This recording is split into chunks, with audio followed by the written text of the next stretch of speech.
I pledge allegiance to the flag of the United States of America and to the republic for which it stands, one nation, under God, indivisible, with liberty and justice for all.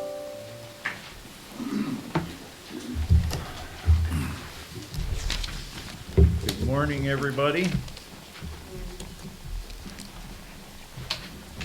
This is Tuesday, January 4th. This is the Mitchell County Board of Supervisors meeting. It's at the Mitchell County Courthouse. Before us, we have an agenda. Is there any questions or comments on the agenda? If not, do we have any motions to approve? I'll make a motion to approve the agenda. Mark has made a motion to approve. Do we have a second? I'll second. Todd has seconded. Any further discussion? All those in favor say aye. Aye. Aye. Those opposed say the same. Hearing none, moving on. Approve the minutes of December 28th and 29th meetings. So hopefully everybody read both of those. Is there any additions or corrections to those meetings minutes?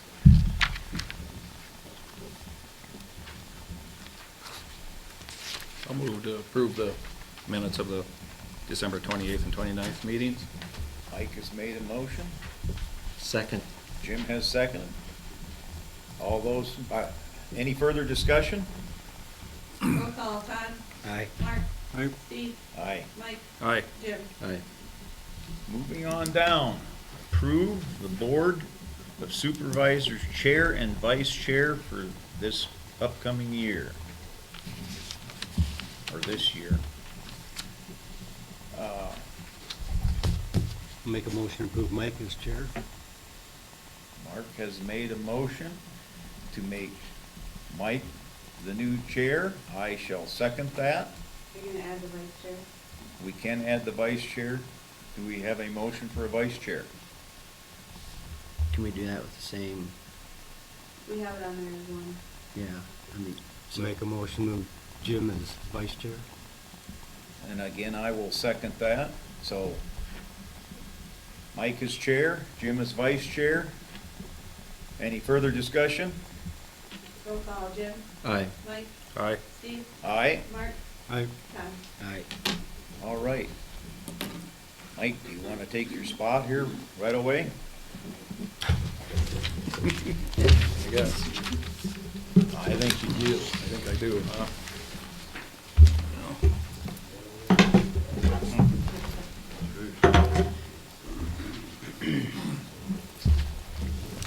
Headache's yours. Is it?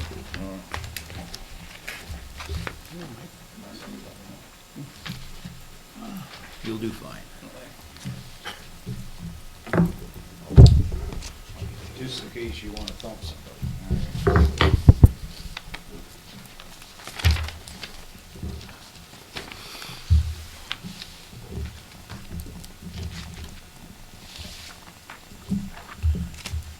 All right. Item number 4 on the agenda is approve office days for supervisors. So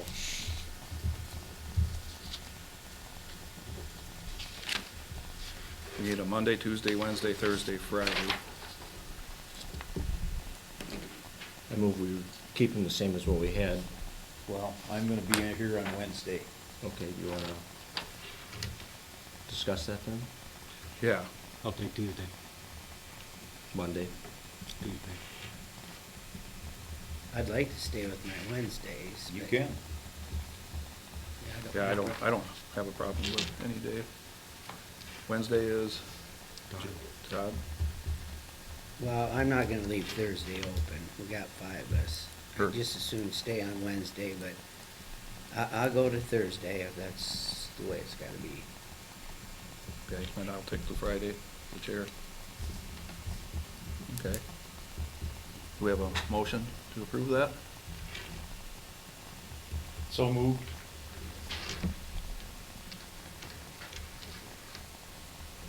Second. Any Any further discussion? Roll call, Todd, Aye. Jim, Aye. Steve, Aye. Mike, Aye. Mark.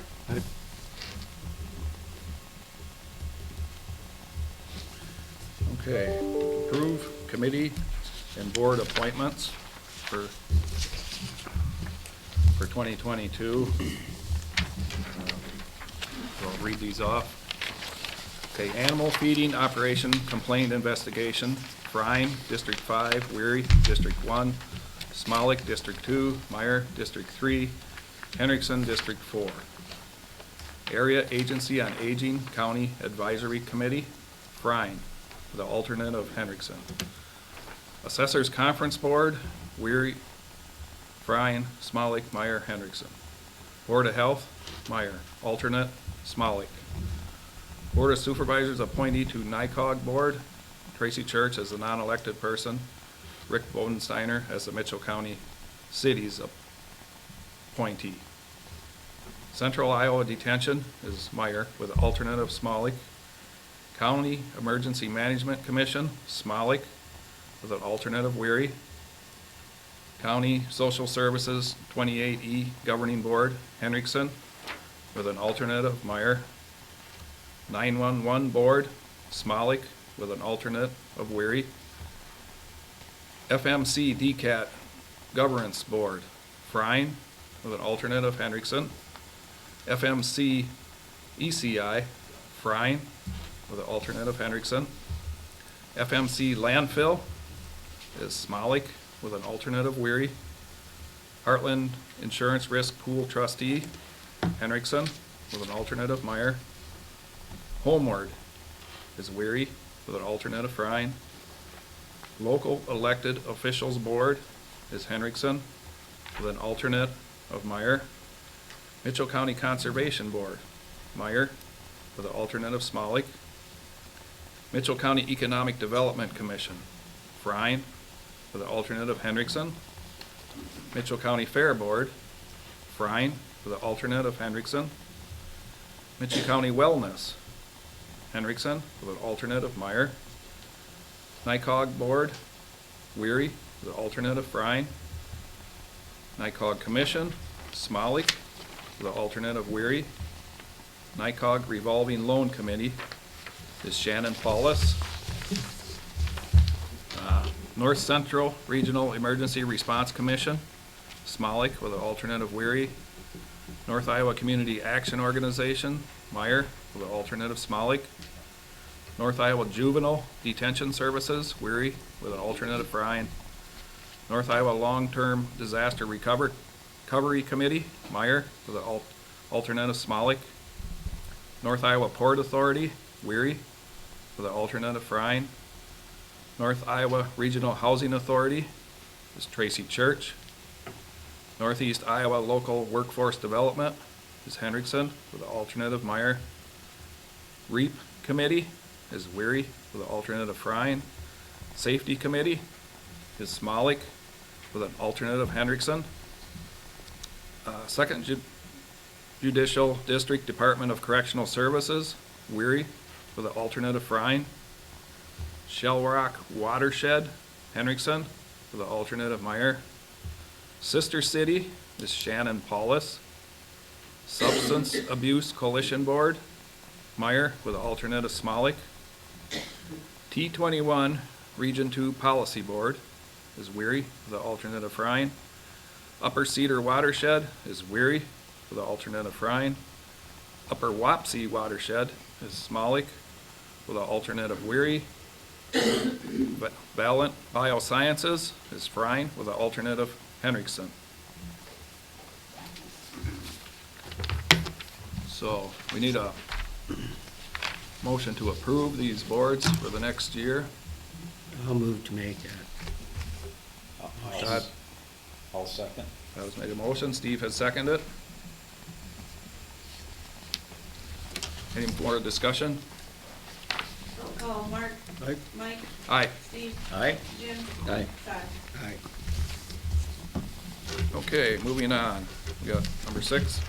Approve county attorney, or approve county auditor to issue warrants. So we need a motion motion and a second on that.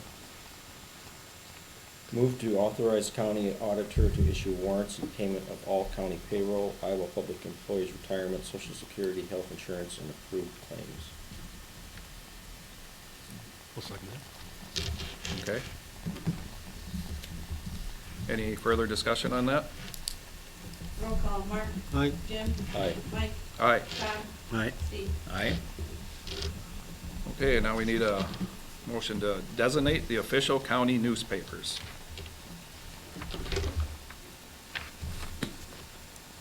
I'll move or make a motion to designate the St. Ansgar Enterprise Journal and the Mitchell County Press News as the official newspapers for Mitchell County for 2022, and to appoint Enterprise Media Group, publisher of the Enterprise Journal, as the agent to serve notice of expiration of right of redemption and be the legal publication when one publication is required. Steve has made a motion. I'll We have second Mark will second. Any further discussion on that? Roll call, Mike. Aye. Todd. Aye. Steve. Aye. Jim. Aye. Mark. Aye. Number 8, designate county engineer to execute the certificate of completion. Need a motion on that. I'll make motion. You gotta read Oh. the motion. Motion to designate Rich Brum, the Mitchell County engineer, to be authorized and empowered on behalf of the Board of Supervisors to execute the certification of completion and work and final acceptance thereof in accordance with plans and specifications therefore in connection with all farm-to-market construction projects in the county. Okay, Steve made the motion. I'll second that. Any further discussion on that? Roll call, Steve. Aye. Todd. Aye. Mark. Aye. Jim. Aye. Mike. Aye. Okay, now at number 9, designate maximum rates to be reimbursed to county employees.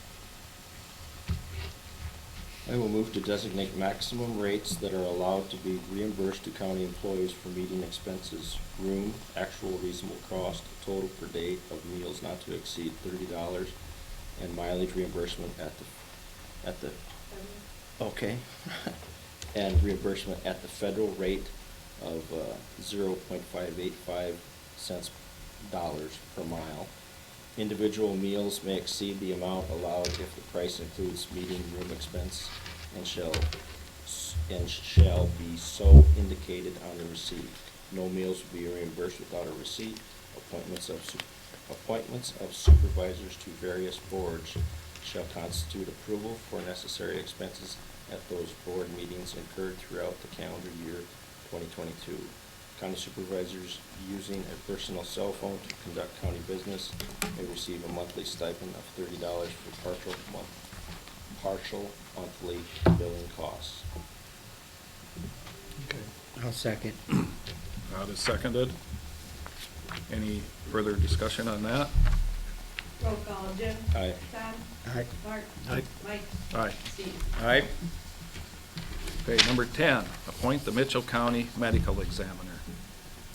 Need a motion for that? I'll move to make a motion to appoint Dr. Kelly Ross, Mitchell County Medical Examiner for 2022 with Dr. Jeff Nastrom, Dr. Benson Hargens, and Dr. Megan Peterson as deputies with a coroner's fee to be $100 plus mileage at the current county rate. And I guess I will make a second on that. Any further discussion? Roll call, Mark. Aye. Todd. Aye. Steve. Aye. Jim. Aye. Mike. Aye. Number 11, approve assurances to the Iowa Department of Transportation.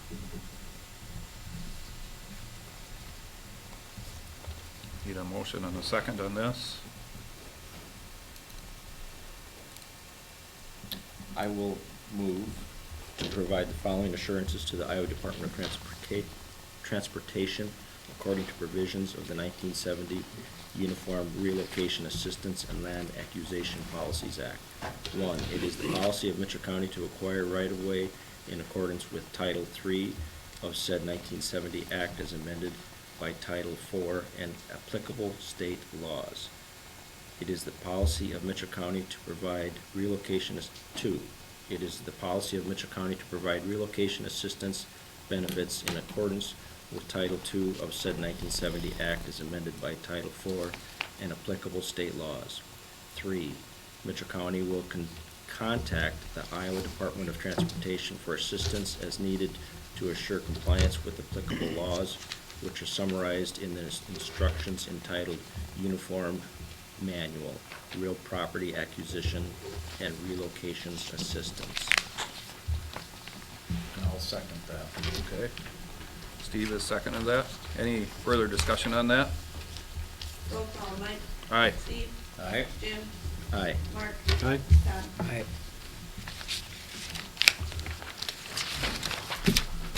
Moving on. Number 12, establish rate for fence removal and crop damage. I'll make a motion to establish the rate of 1.9 times the assessed valuation and accreditation of the right-of-way for local road projects and damages for fence removal at the rate of $9 per rod of woven fence and $7 per rod of barbed wire plus $150 per acre crop damage allowance. Second. Okay, Mark made a motion, Todd has seconded it. Any further discussion? Roll call, Mark. Aye. Mike. Aye. Steve. Aye. Jim. Aye. Todd. Aye. Okay, moving on. Number 13, approve the 2022 Mitchell County dues and/or contributions. We have 3 of them listed here. I'll make a motion to approve the 2022 Mitchell County dues and/or contributions to the following organizations for budget purposes. NICOG dues at .87 per capita, rural only, and that is $3,863.67. Region 2 transit assessment at $1.78 per capita, $18,805.70. And the NCRERC dues at 80.81 per capita. That is $8,557.65. So Steve has made a motion. So do we have a second? I'll second. Mark has seconded. Any further discussion? Roll call, Todd. Aye. Jim. Aye. Steve. Aye. Mike. Aye. Mark. Aye. Number 14, appoint to the Mitchell County Compensation Commission for 2022. So we need a motion to appoint the Mitchell County Compensation for 2022 for the following items. Mitchell County Land Compensation. Yeah, Mitchell. Supposed to say land compensation? It is the land compensation. Okay. So we have 4 items there. Move to approve licensed real estate brokers' names. These are the following names: Gail Blakestead, Lisa Pollard, Clarence Cruzy, Bob Muller, Kevin Colbert, Phil Colbert, Janine Colbert. For the owner-operator of agricultural property, the names are Paul Groth, Russ Beeson, Beeson or Bison? Beeson. Beeson. Beeson. Beeson. Yep. Curtis Terhark. If I pronounce these wrong, please excuse me. Curtis Terhark, Dina Eastman, Jack Edgington, Dean Tice, Rodney Kuntz, Pete Tomey, Carl Tice. For the owner of city or town property, the names are Tom Bird, Richard Brown, Jerry Dunley, L. Dean Thorne, Calvin Paulsick, Gordon Anderson. For persons having knowledge of property values, the names are Scott Brando, Rodney Patterson, Jake Koenigs, Bill Denner, Dean Wright, Kim Schultz. Jim has made a motion, and I will second that motion. Is any further discussion on that? Roll call, Jim. Aye. Mark. Aye. Mike. Aye. Steve. Aye. Todd. Aye. Okay, now we're down to number 15, county attorney, general discussion.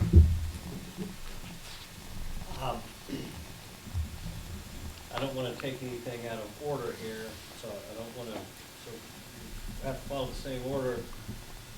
So I don't think we're to this item on the agenda yet, Okay. so you're still gonna have to address that when you get to it. But Okay, yep, since it's my county attorney discussion, I got a couple of thoughts about the zoning request change. That I think there was a meeting on, was it last Wednesday or last Thursday? Wednesday. As I understand it, the board at that meeting, Board of Adjustment does not take a vote. Correct. Correct. Correct. As I understand it, we back up a little bit. For purposes of my own thinking, I kind of try to break topics down into different top areas. So on the one hand, maybe a property owner wants a variance. Then you can have another situation where somebody's proposing a zoning change. And then you can have another situation where where you're replacing the zoning ordinance, for example, right? Okay.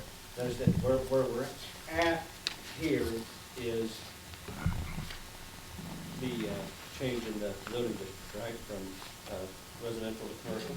Right, from agriculture, I believe. And so, yeah, so as I look at it, and I've reviewed zoning ordinance number 17, and I think some of the pertinent language from some of that, as I understand it, for example, if we're looking at page 60, section 1.35 of that, this is the language where it talks about, okay, if, and I'm not gonna go through the whole language, it gets kind of cumbersome, but it talks about where 20% of the property owners, blah, blah, blah, blah, file a petition, then the amendment only becomes effective upon like a 6% vote in support, right? Yep. So, as I understand it, thinking last week was that, okay, that means that from the Board of Justice point of view, it's out of our hands, goes to the Board of Supervisors. I don't think that's the way it works.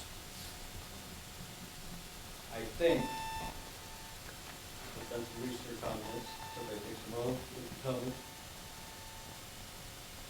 My thinking, and I think the general practice is Board of Adjustment. It's got to take a vote. They got to vote. I don't think at this point in the process they can pass it off to you guys for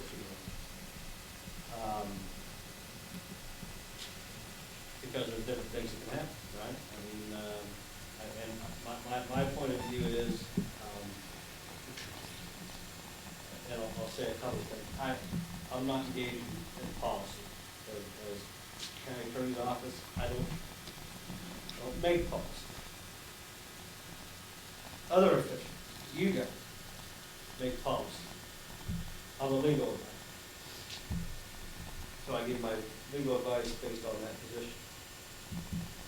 Now, I will also point out, I don't think it's inappropriate for me to point out, that I think one of the folks that I think has some concerns about this change is that lives kind of across the street, also happens to work for our office. Okay? I point that out because it's probably important, maybe everybody already knows that, but be that as it may, I'm not taking any position on what ought to happen. And I told everybody that's asked, I said, I'm looking at it from a legal perspective. But I just want to, I do believe in full disclosure and transparency.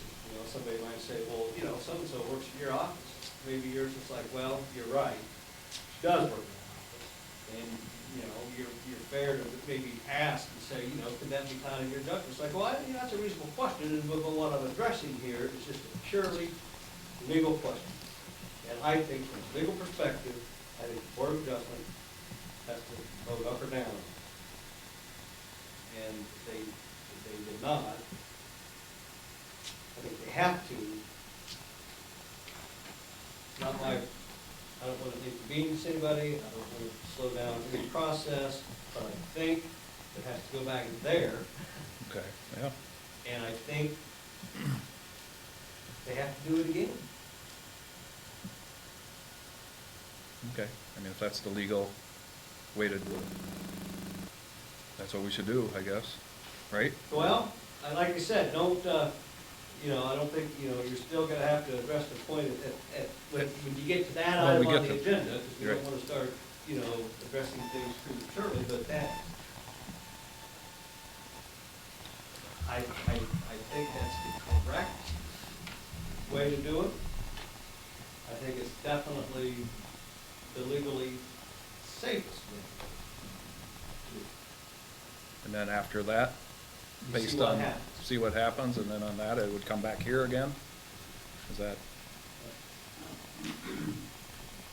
Okay, So to address today's item agenda that has to do with this, then we'll just, Have to there's no tabling or anything, it's just one of those things. I'm asking you a question now. It's just, we don't do anything with that item. Is that, I think that's right, because if you table it, you're almost indicating that it's coming back, right? But it's gonna come back anyway. Well, it's good. Yeah, it's going not to. back yet. It's not the big Right. rocket science to So, figure that out. I think, you just. take But a then look. we can either okay it or deny it, whatever the other board does. Well, we don't want to get too far ahead. I mean, I don't know what the other board will do, but if it fails, different things happen. If it passes, then it comes back to you guys. If it fails, it may come back to you guys somehow anyway, but the process might be a little bit different. So, I think the first step in this, the board of adjustment, I think has to, they vote. And they, they have to kind of back up and publish the notice, at the meeting, follow the protocol they were following before, and actually follow through. regardless of the signatures on the petition, correct? That's right. I think, yeah. Okay. Yeah, we want to do it right, so, yeah, I'd say we need to follow the legal advice and do it correctly. We can just keep the same paperwork, signatures that Amanda went around and got. She doesn't have to do that again. Right. Everything's just, Right. Right. Don't have to back up that far. No, just, But I just kind of got to redo that.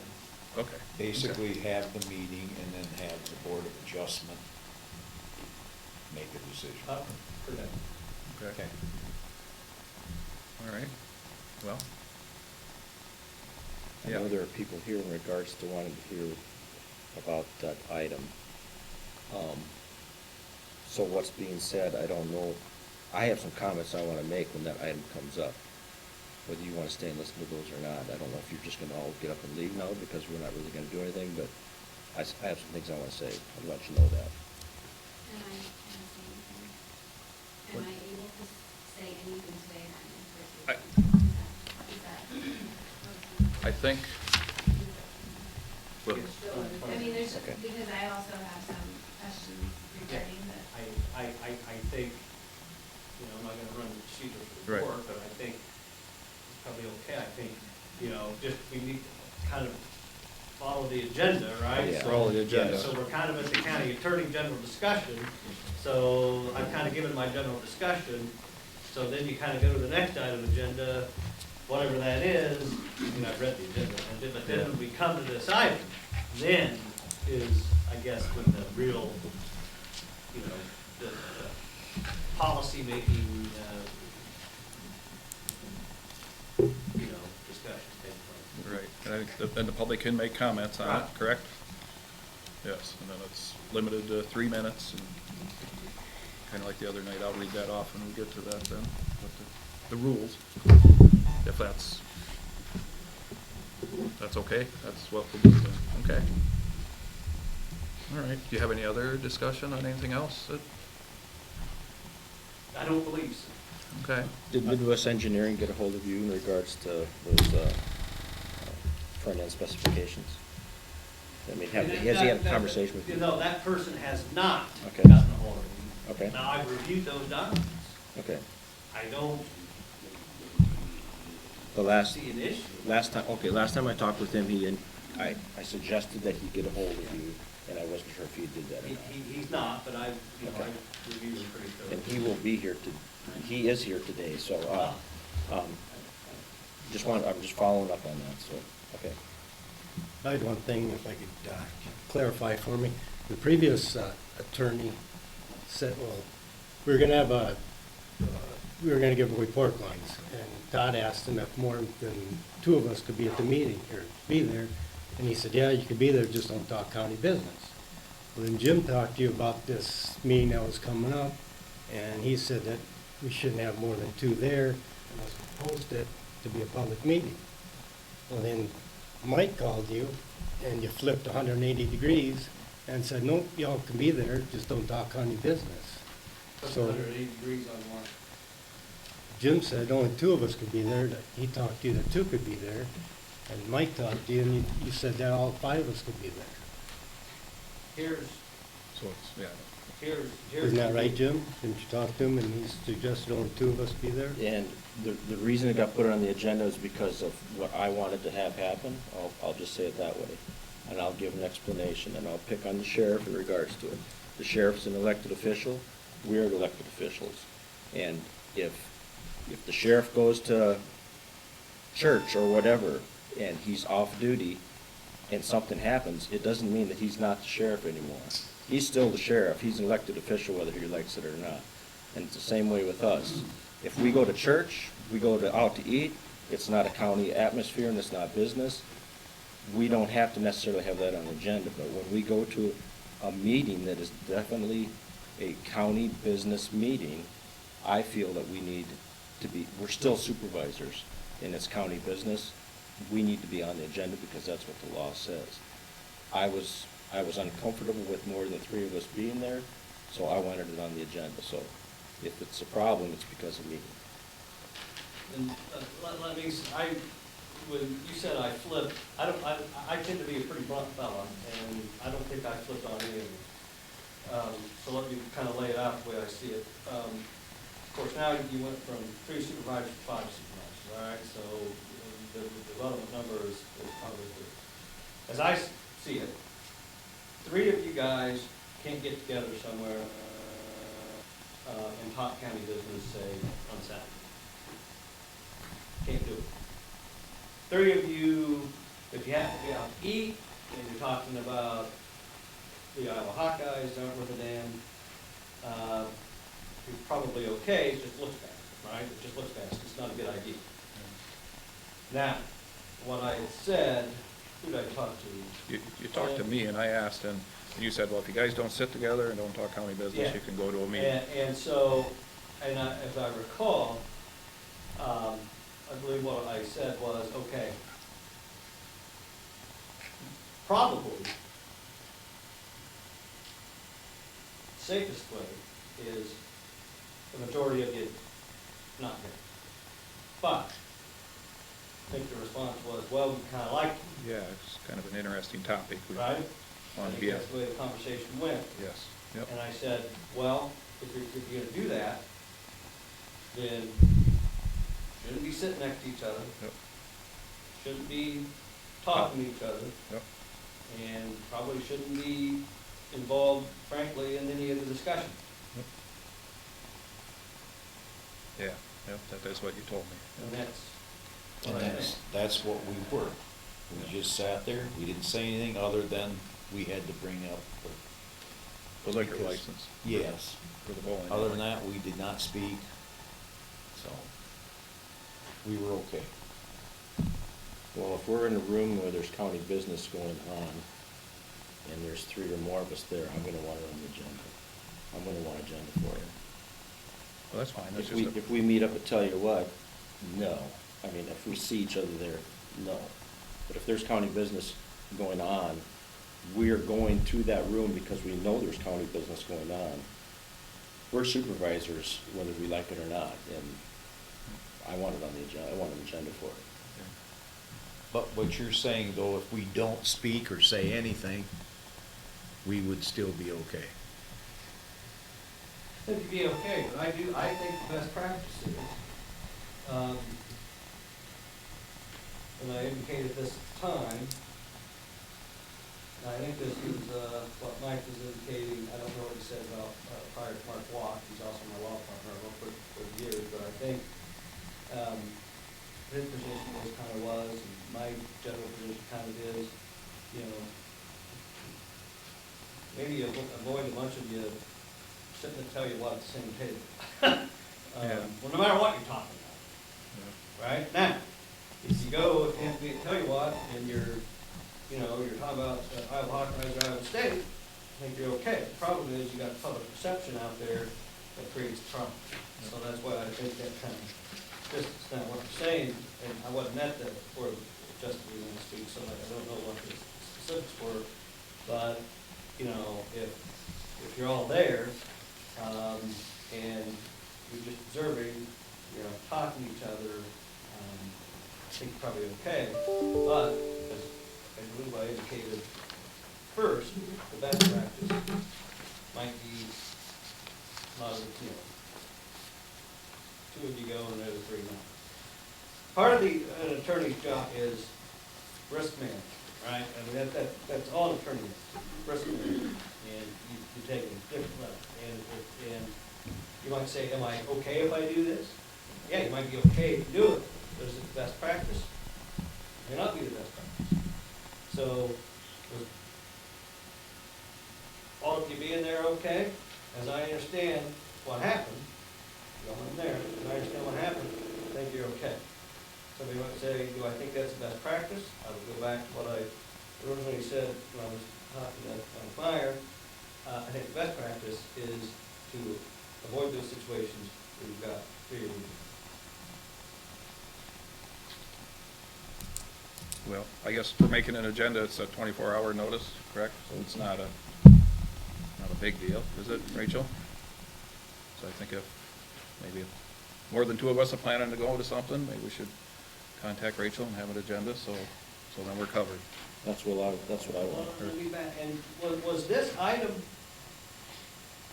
also, was a notice for the supervisors meeting last week? Yes, it Yes, it was. Yeah, we did it that way. We did it You that know, way. So, I mean, that's where I think, when I was initially talking to you, you know, I was, you know, saying that, you know, it's not a notice for a supervisors meeting, don't go. I don't know if I was aware at the time that it was a board of supervisors meeting, notice meeting, but it was, it sounds like. It turned into one, yes. Turned into one. You know, and so notice was done. So, I mean, I think that meeting then was just like this meeting here. Correct. So I don't think there was any issue. I think Okay. the way you guys did that, is you put that, you know, you did notice, you had a meeting, I think that's the way to do it. So we should do that in the future. If you're all, you know. Well, like this next zoning board meeting, I could probably see all of us going to that next one, you know? Because it's, you know, we need to be in the loop, you know? We need to. So I don't have any, issue with the way you did it last week at all. Okay. Well, we should probably continue to practice that then. I think so. So we do things right. Okay. Are you staying for the opioid items? I'll stay. You Okay. stay? Okay. Okay, is that Pretty much done? Yep. Okay. Moving on, item number 16, sheriff update. Good morning. Good morning. Morning. I won't take up too much time, you got more important things to do than talk to me. Two items, essentially just updates. The holidays for us were busy, but nothing too earth-shattering, so we're always glad when they're behind us, and now we can move forward. The second item, the property in Orchard. Deputy's been in touch with the mayor. The mayor gave the property owner a date certain after the first of the year to have the property cleaned up, or you can give them a citation. Okay. And so we'll continue to monitor that, make sure the property is either cleaned up and or citation, and we'll have to clean it up anyway. So, we're still on that, and we'll just follow direction there. Very good. And, he's ready to have that citation issued, so. That's all I have for you guys today. If you have questions for me, I'll answer them, but questions from the public, happy to take them, so. Always take compliments too, nobody ever does. Andrew is here. He wanted to talk with you at some time, so I don't know. We but, did talk on the phone. Okay, perfect. About a week ago, but I'll stay. Yeah, okay. Yep, for that item two, so. All right, thank you. Thank you.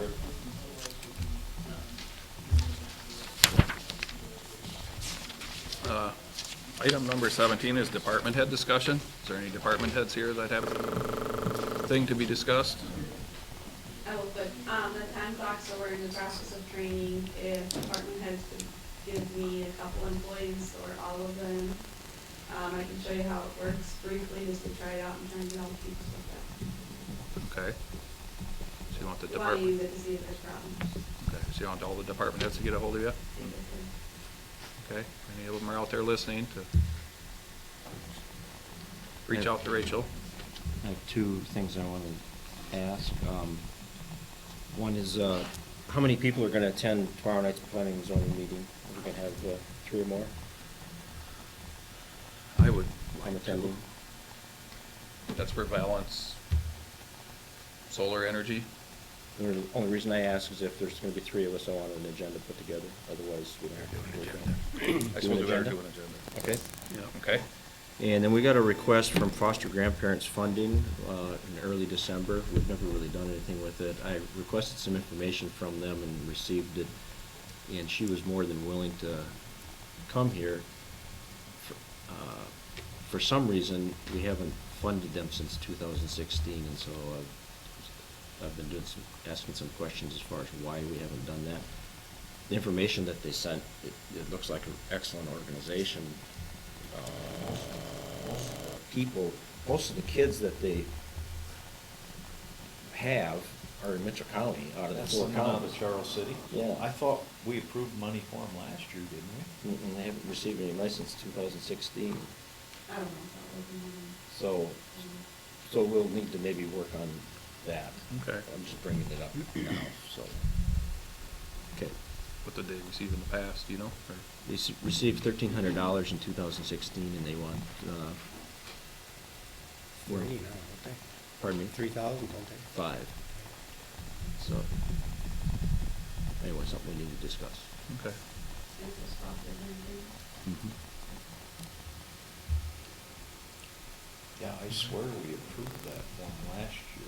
She said they haven't received anything from us since 16. Okay. That's all I had. Okay. Any other department head discussion?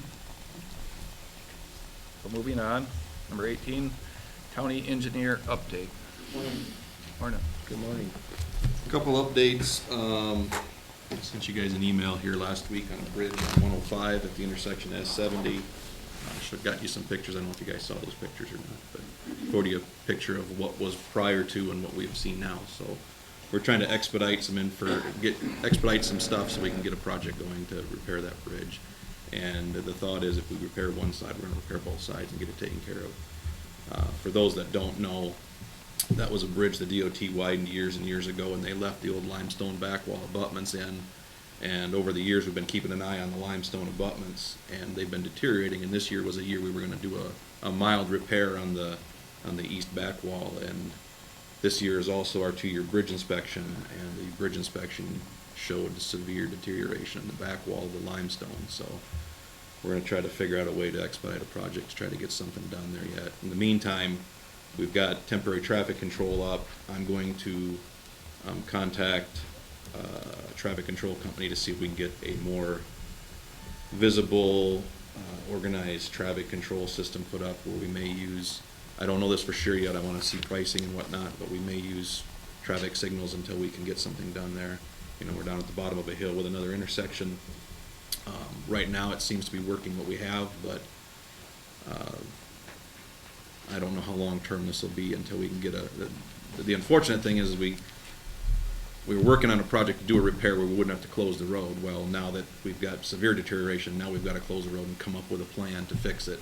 In the meantime, that lane's got to be closed, so it's going to take a little bit longer than we plan now to have that lane closure, but we need to keep the public safe there, so. That being said, we're going to try to find, I'll get some quotes on some traffic controls where we have signals in there and see what that's going to cost us, because it could be I don't want to call it a long-term traffic control setup, but it'll be longer than we'd really like to have, but we need to have it, or we can get by with what we have, but I don't think our system is set up for long-term. Ours is more short-term patching kind of things, so. Also, our new grader hasn't showed up yet, but Caterpillar has given us one to loan out until we get the one. I think they had anticipated having a stockpile of, or not a stockpile, but an inventory of motor graders, and we were supposed to get one of them, and I think that by the time all the paperwork was cleared, they were sold, so we're waiting on one, but they have given us another one to use in the meantime, so we do have a 140 M3 in the shop that we're going to try to, it came with some equipment, it doesn't have a front V-plow mount on it, so we're going to try to figure something out there and try to at least get a radio in it so we can communicate with the operator of that machine. The bridge on Balsam Avenue, they're driving pile on the north abutment today. Probably won't run in, hopefully won't run into any problems with rock.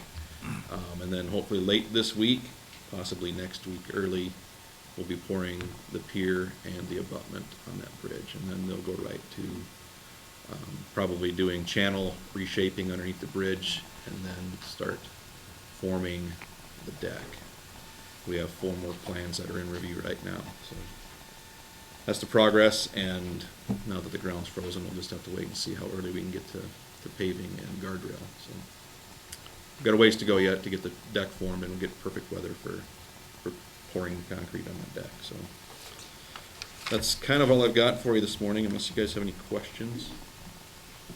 I have a question. We talked the other day on the phone about that bridge on 105 and about going down to one lane. Do we have stop and go lights at your shop? We don't have lights. We do not. Okay, so would you use them storms, bridges? And I know they're not cheap, probably. They're not, and I've tried to go back and forth on considering whether or not it would be something that would be worthwhile purchasing, because you can purchase those lights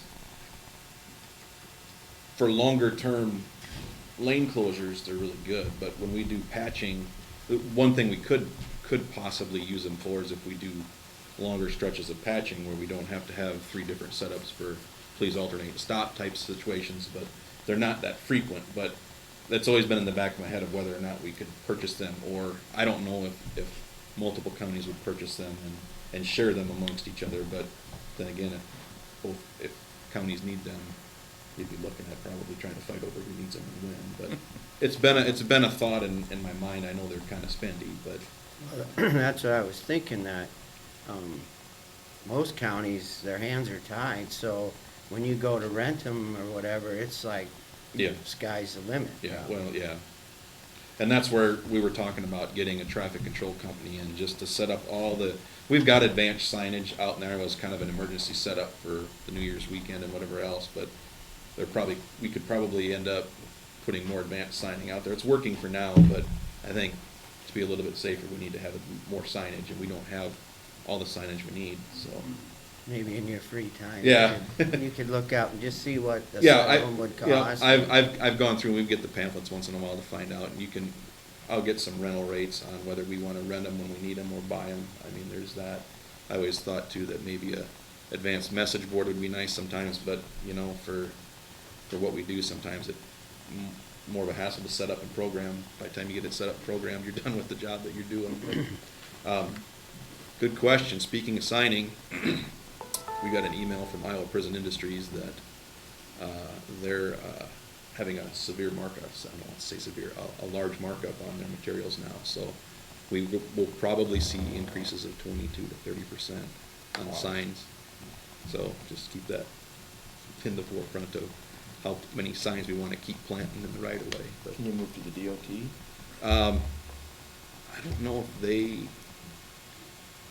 I don't know. Do they use Prison Industries or do they make their? I know Prison Industries is finally back up and running, but DOT will, DOT used to make signs for us if we wanted to. I'll check. I don't. And the one that we got for the public health building over on the boulevard, I got that from the DOT. You did, okay, Yeah. all right.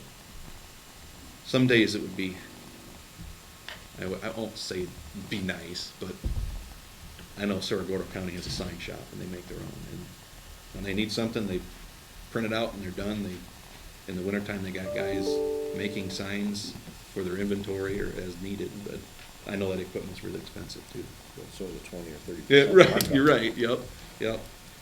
So, anyway, just a little heads up that if signage is going up, I'm sure a lot of other things will be too. So, Okay. Jim? Yes. We got any of that stuff left upstairs?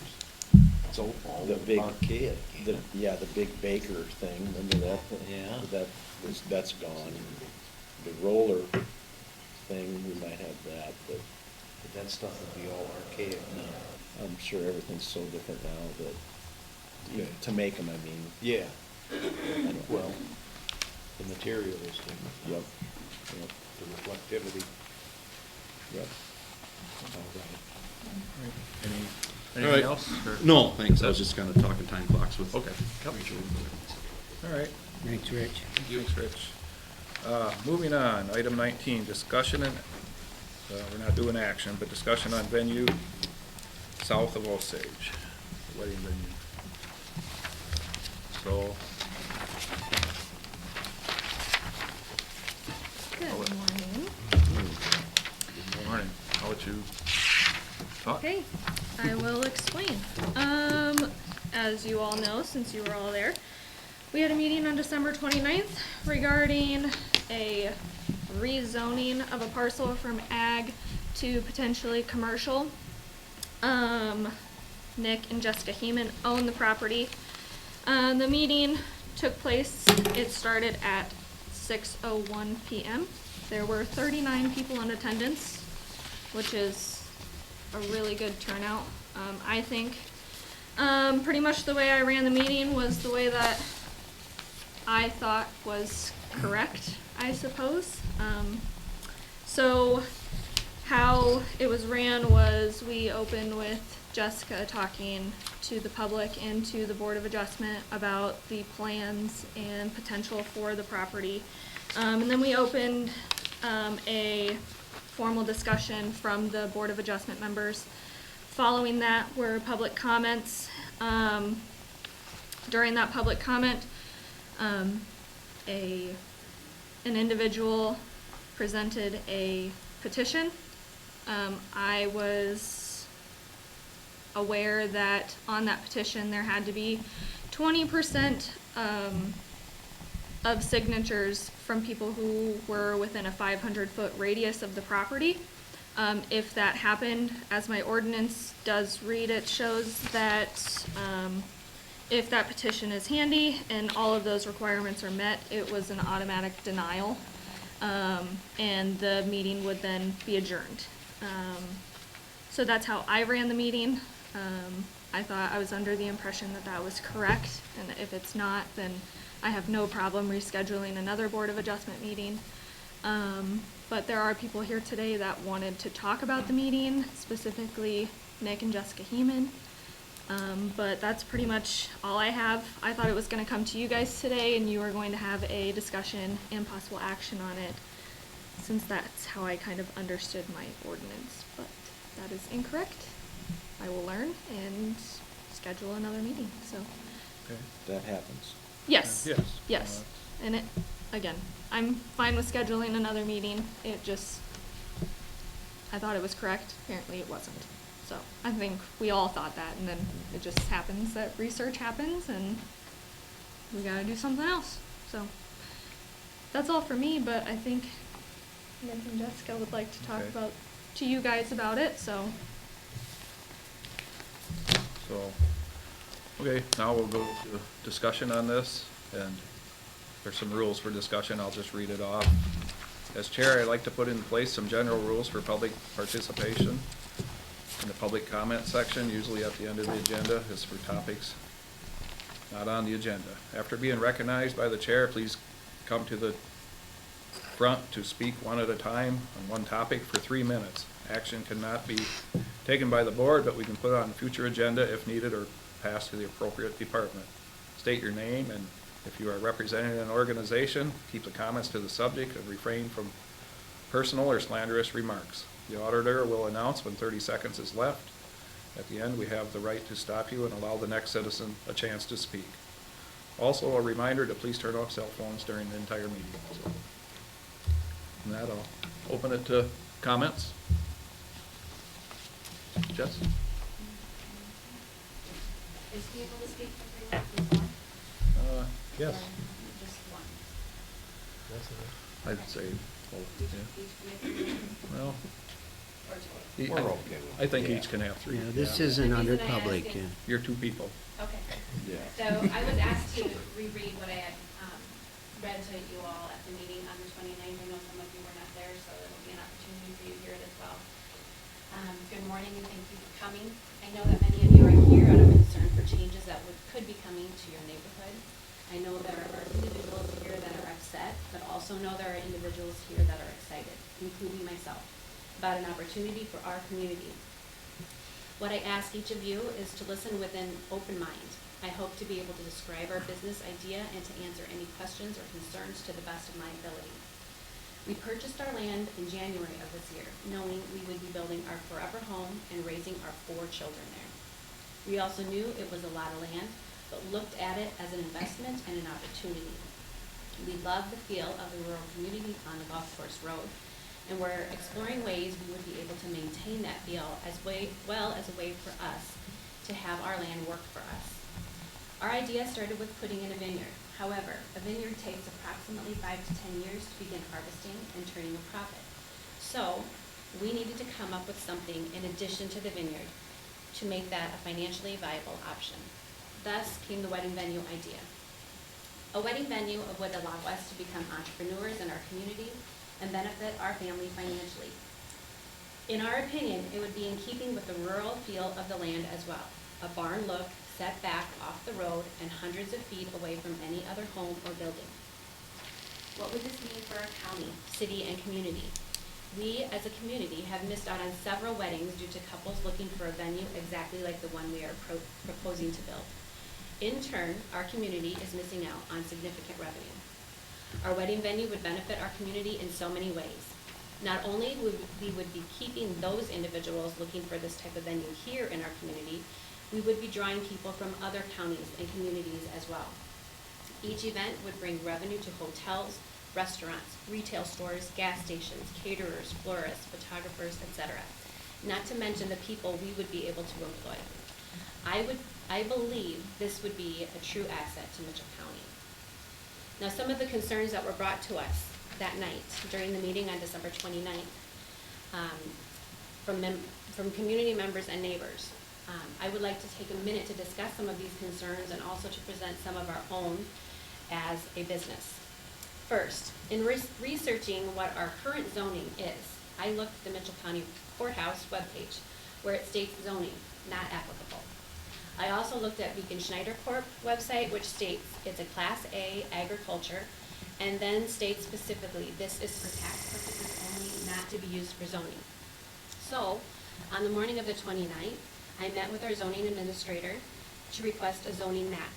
I was informed, through no fault of her own, there is no such map. Thus, I have no legal documentation stating what we are currently zoned as.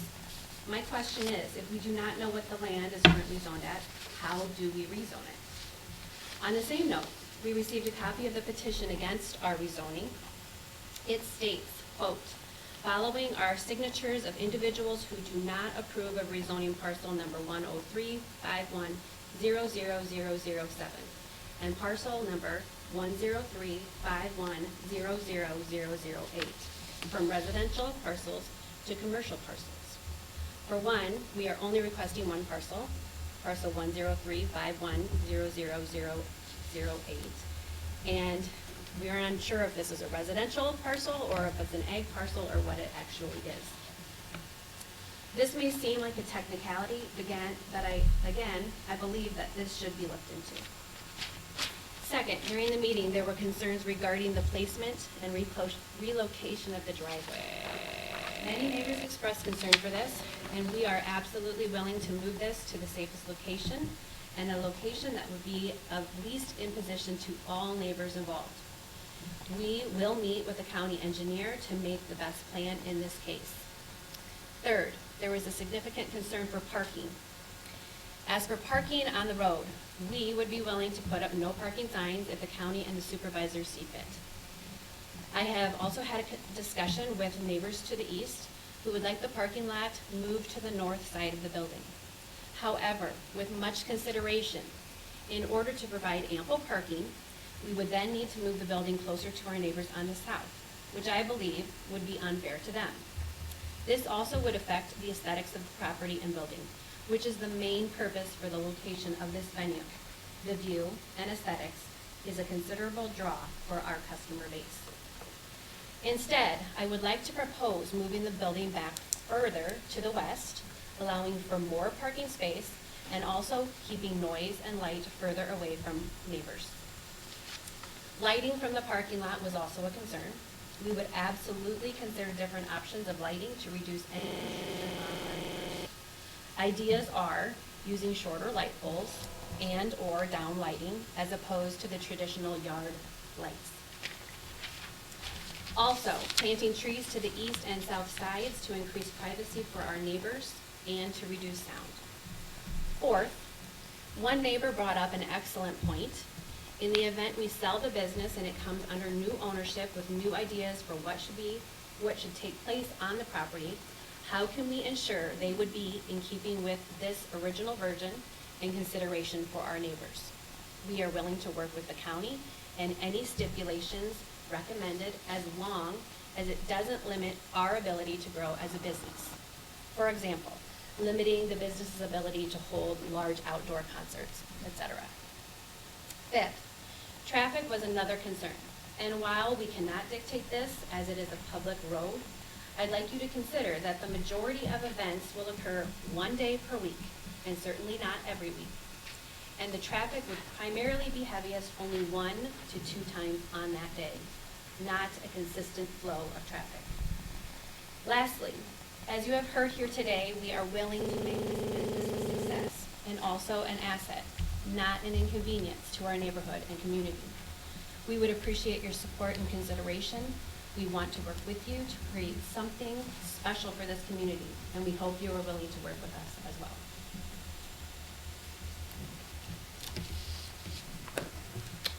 Thank you. Thank you. Sit down. Can we ask questions? Any questions for, I don't have a question, but I would just like to speak. Like to Do I speak? have to stand or am I loud enough? Okay. you can say. I'm Sherry Penny. I am the Director of Mitchell County Economic Development. And I would just like to state on the record in front of the supervisors that the MCEDC office fully supports this project. As far as growth for economic development, this can really position Mitchell County to be on national wedding websites, the jobs that it would bring, the increase in tax revenue that our county would see based on what they're paying now on dirt versus a beautiful barn venue. I just think that this is a really wonderful project, and I hope that the supervisors, when and if it comes before you, will really consider the economic impact that this business would have on Mitchell County. Thank you for listening. Okay, thank I you. have a question for you on this drawing here. So that night, the neighbors, is this driveway where they wanted or where you moved it? Well, we drew that out just to show that we can move that driveway. Currently, it is right on the south corner. Okay, And so So I have had discussion with those neighbors and also some of the supervisors that we want to make sure it's in a safe location. Correct.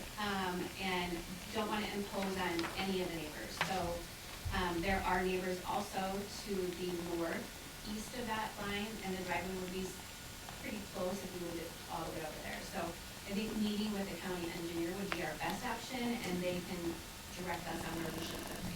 Okay, good, because that's, I didn't really care for it right No. at the bottom of that hill.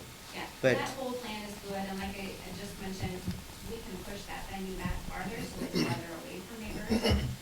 But we are wanting to consider all of the neighbors on that, in that area. And not to add any expense to you guys, but, so when we go around and do these, hog buildings and stuff like that, they're asked to put like 3 rows of trees in there for smell and stuff, which but would you guys consider maybe 2 rows and maybe 1 row of like a faster growing, so we could get, you know, those trees up and, Absolutely. just a thought, Yes, you no, know, and then absolutely. another row like what you've got there. Yes, so. I think we would like to consider, obviously on the east side, there against the road, but also we have neighbors directly on that south South side side. that we would be willing to put up trees, at least partially to block that off.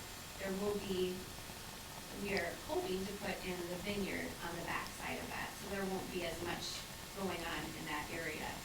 So definitely considering trees, and if 3 rows is the recommended, that's. Well, no, that's kind of for the other facilities, but I was Right. just saying, you know, if you got 1 row, maybe if we put 2 rows, one a little faster growing so they can get up and get going, and you got, I mean, you guys done a great job out there. It looks so nice, and, sorry, but we couldn't make a decision today, That's but okay, I appreciate being able to give our side. you bet. Yep. So I have a question and a comment. So you mentioned, when you were talking here, you said something about, in the future having outdoor concerts, or did I misunderstand that? What I was saying is if we need to, have it written up, a legal document that states there will not be allowed large outdoor concerts in order, if we were to ever sell it. Certainly, we aren't going to do that. But if we sell it, what's to say the next ownership would not do that? So, it has been suggested that we put a stipulation on that property. I don't know what the legal term would be, and I don't know what the language would be, but we are definitely going to look at that, as long as it doesn't inhibit our ability to continue to grow our business. Okay. So my thought would be, and this is more of a suggestion, you're gonna wanna have music, so anything that's amplified would be inside your facility. If you want Yes. something outside, it would be more or less just acoustic strings where there's no amplification. It's just a harp, violins, guitar, acoustic guitar, something like that. Correct. That way you can still have something outdoors, but it's not gonna be amplified. That's only a suggestion. Yes. So here's my comment, that I would like to see this happen, but the zoning ordinance is in place for a reason, and that's for if people that are living next to somebody that wants to change something, that they have the ability, that if they don't like something, then they can stop it. So, and you've made it quite clear that, excuse me, you've made it quite clear that you're willing to do things to try to mitigate some of those concerns from your neighbors, and that's what I think you should do, is get on board with some of the concerns that your neighbors have and try to solve some of those concerns. The trees, some of it you can't change, but some of it you can change. The one thing that came up at that meeting that was the biggest concern of most people was the traffic. To my estimate, I strongly believe this, the traffic is not an argument at all, because public dollars built that road. It's not a private lane. Public can use that road as much and as often legally as what they want. So that's not a concern. The other concerns that they have are concerns. The one to the south, he talked about what you mentioned as far as your business changing in the future. That's something that has to be resolved. So personally, before I would just overturn what happened the other night, I want to see you talk with your neighbors and get something solved with those people, because that's why the zoning ordinance is in place, is to help protect those people also. So, here's an example. You build this nice facility, we have neighbors out there, and then somebody also all of a sudden decides they're gonna sell some ground, we're gonna have a scrap metal steel collection site placed there. I don't think a lot of people would like that either, especially your business. So the ordinance is there to protect situations like that, and so work with your neighbors. That was awful long, I'm sorry, No, but that's okay. that's what I wanted to say. Okay. I guess I have a question, maybe for Aaron. Like, if this property gets rezoned, can it have stipulations that say this is a wedding venue, there cannot be a factory put in, if they sell the property or whatever? I mean, is that anything that can be done? Yeah. I don't know, that's, Maybe. Maybe? It's a little cumbersome. okay, yeah, I just, I mean, because I assume, I don't want to get too far down in the weeds here. Yeah. And some of this is almost like a law school property class. You know, zoning has to follow a comprehensive plan and, you know, et cetera, et cetera, et cetera.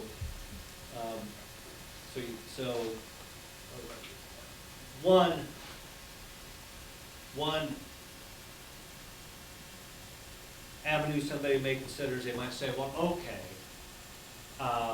we could somehow change, like, you know, amend the zoning ordinance to state that, okay, this property can only be used for this.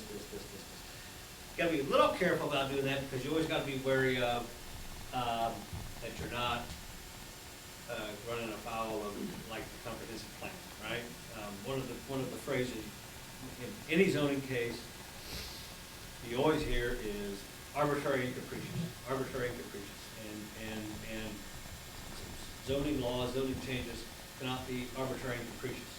I'm not saying any of this sounds like it is at all, but I'm saying this is kind of the framework which courts look at this stuff, and that's where, so one avenue is to say, for example, okay, well, could the zoning ordinance itself reflect these things? Possible. Just have to make sure you're, you know, in accordance with the, you know, comprehensive plan, things like that. The other avenue somebody might explore is to say, well, okay, can there be just like a private agreement,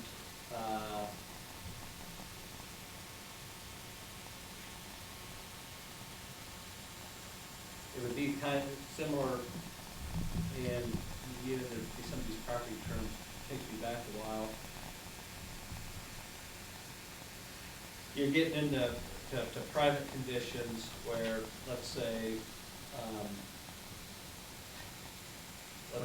like easements or something? Right, something like that, like for example, when we live in town now, when we lived on our acreage, at 9 acres, let's say somebody said, you know, I used to ride my dirt bike back there a lot, right? And I don't know if anybody cared, but let's say there would have been an issue sometime, somebody said, you know what, Murphy, we're not really object to this, but you know, we're afraid you're gonna stage a motocross event here, you know, and it's just gonna, and I'd say, well, no, I'm not gonna do that. And they might say, well, but the next guy that owns it, mine. Well, yeah, I can't really speak for him. So what you're talking about is, like, when that transfer occurs, can there be, like, conditions that say the property is only gonna be used for certain things? That can be done.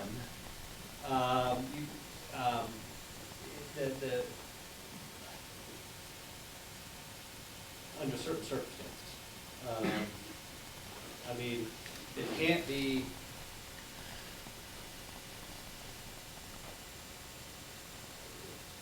you know, you have to have an attorney drafted up, it has to be made a public record.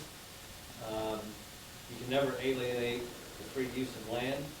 You know, and people always think it's like, okay, there doesn't seem to be any straight answers here. It's like, well, sometimes there's not, you know? I mean, like I said, what if I wanted to sell my acres that I had, and I wanted to sell it to, anybody here? And I might say, you know what? The only thing is, I don't want you to have it if you ever get married. And this is a silly example. This goes back to law school stuff, right? It's like, okay, you know what? I'll sell you my acreage, but you can never get married. Gotta be a single guy out there. Now, is that the kind of stipulation you can put on ownership of property? Theoretically, you can. The problem is the courts look at that and say, well, no, that's an alienation of land. You know, you can't really impose that condition, right? Because that's, you know, because courts want land to be able to be used for its best purpose. So, can some of those stipulations be put in? Probably. But you can't go, you know, it can't be fair. Yeah, right. I just thought I'd ask just to, I have a question, it's kind of for Okay. Aaron, I guess Aaron? it's more of a comment. I'm Kathy Blake, I actually work for the city as well.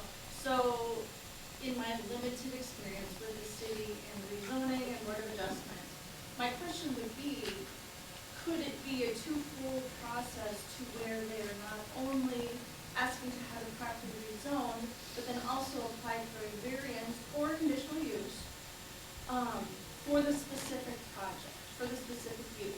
But then when the property changes hands, it does not go with the new property owner. It has to be reapproved over again. So if they were to sell it, the new person can't just move in and expect to be able to, run the same business. Am I correct in that? I think that's a very good question. Yeah. So then that would help with that whole resale question. It does, because I think, you know, what you're talking about is what I said, more of a variance, right? Yep. But that would have to be then a twofold as far as we're gonna change the zoning, and then secondly, we're going to do a variance. Because it has to be two separate issues or two separate points. yeah. I'd like to say that if it was to be rezoned, there is no possibility of a factory or a Walmart or anything being able to be built on that property. There's not. No. Okay, I know that was maybe a concern, you know. Nope. If To be able to put a factory on that parcel, they would have to be rezoned as a light industrial or a heavy industrial, and that's not what they're going after. Okay. They are going after arterial commercial. Material commercial. So, What does that all cover? it's in our zoning ordinance. I can Okay. print it off That- for you that's if you'd fine. like. Yep, you don't, okay. I actually have a copy in this folder right here, but Okay, that's I can fine. give that to you. Sure, thank you. Yep. And you did say that there's no paperwork on what it is zoned. This is driving me crazy. You and me As both. a property owner, nobody has been able to give me. So It's theoretically, very, it's, it's And I get very it, Nick, frustrating. we've been Um, going through this for a year, Yeah. well, since she came on board. Because, I mean, that was tillable yeah. when I was a kid, and I Yeah. know who lived there, so So she's doing her technically- best, yeah. right? She's trying to get our file cabinets back in order, she's Yeah. sitting on the floor, I've But- seen her, but we need to we'll get this figured out. So technically, going off of what it is right now, it was, you can confirm, it was CRP ground, correct? It was here. Was, but you took it off. Because it was CRP ground, in my office, as of my brain and every paperwork I have, that would be zoned as agricultural. Yeah. Is there anything at the ASCS office that has any, not the zoning, but what it, I know that so, what they were talking about, like on the website, it says it's classified. That's exactly what the assessors do. They classify land. Classifications technically don't align 100% with zoning. Things can be classified as residential, but it could be something zoned completely different. So it's hard. It's kind of what I've been telling you guys, like I have no representation anywhere. People can't look up specifically what their properties are zoned as.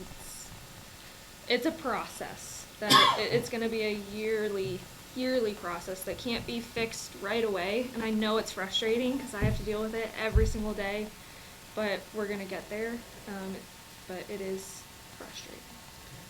I have a question. So what I'm hearing is there's no way for somebody to know what their property is owned? So what I'm wondering, like, when you guys, who'd you buy your property from? Chris. Did you have a title opinion done? I assume you probably did. Who did that? I think you guys. Well, that's what I want to know. I mean, it could I think you guys you're did. dealing with Mark Hvac, Yeah, it was Mark. Nick Larson, or Ryan McPhail, more than likely, or me, but I don't do as much title opinion work as Mark, Nick, and Ryan. So that's what. So I wonder what the title opinion says. Is what I'm thinking. I'm just thinking out loud. Because I would think the title opinion would reference the zoning. Of course, it's gonna not be real specific on what the, When they bought it, it was CRP, so I would assume that the zoning would be agricultural, just due to well, that's. due to it being CRP ground. The north parcel that they own possibly is different, but the only parcel that they wanna rezone is that old CRP ground. So, in my brain, in my office, in my paperwork, that is zoned as Well, and I agricultural. suspect that's probably what the title opinion Yeah. says. I don't know that, I haven't seen it.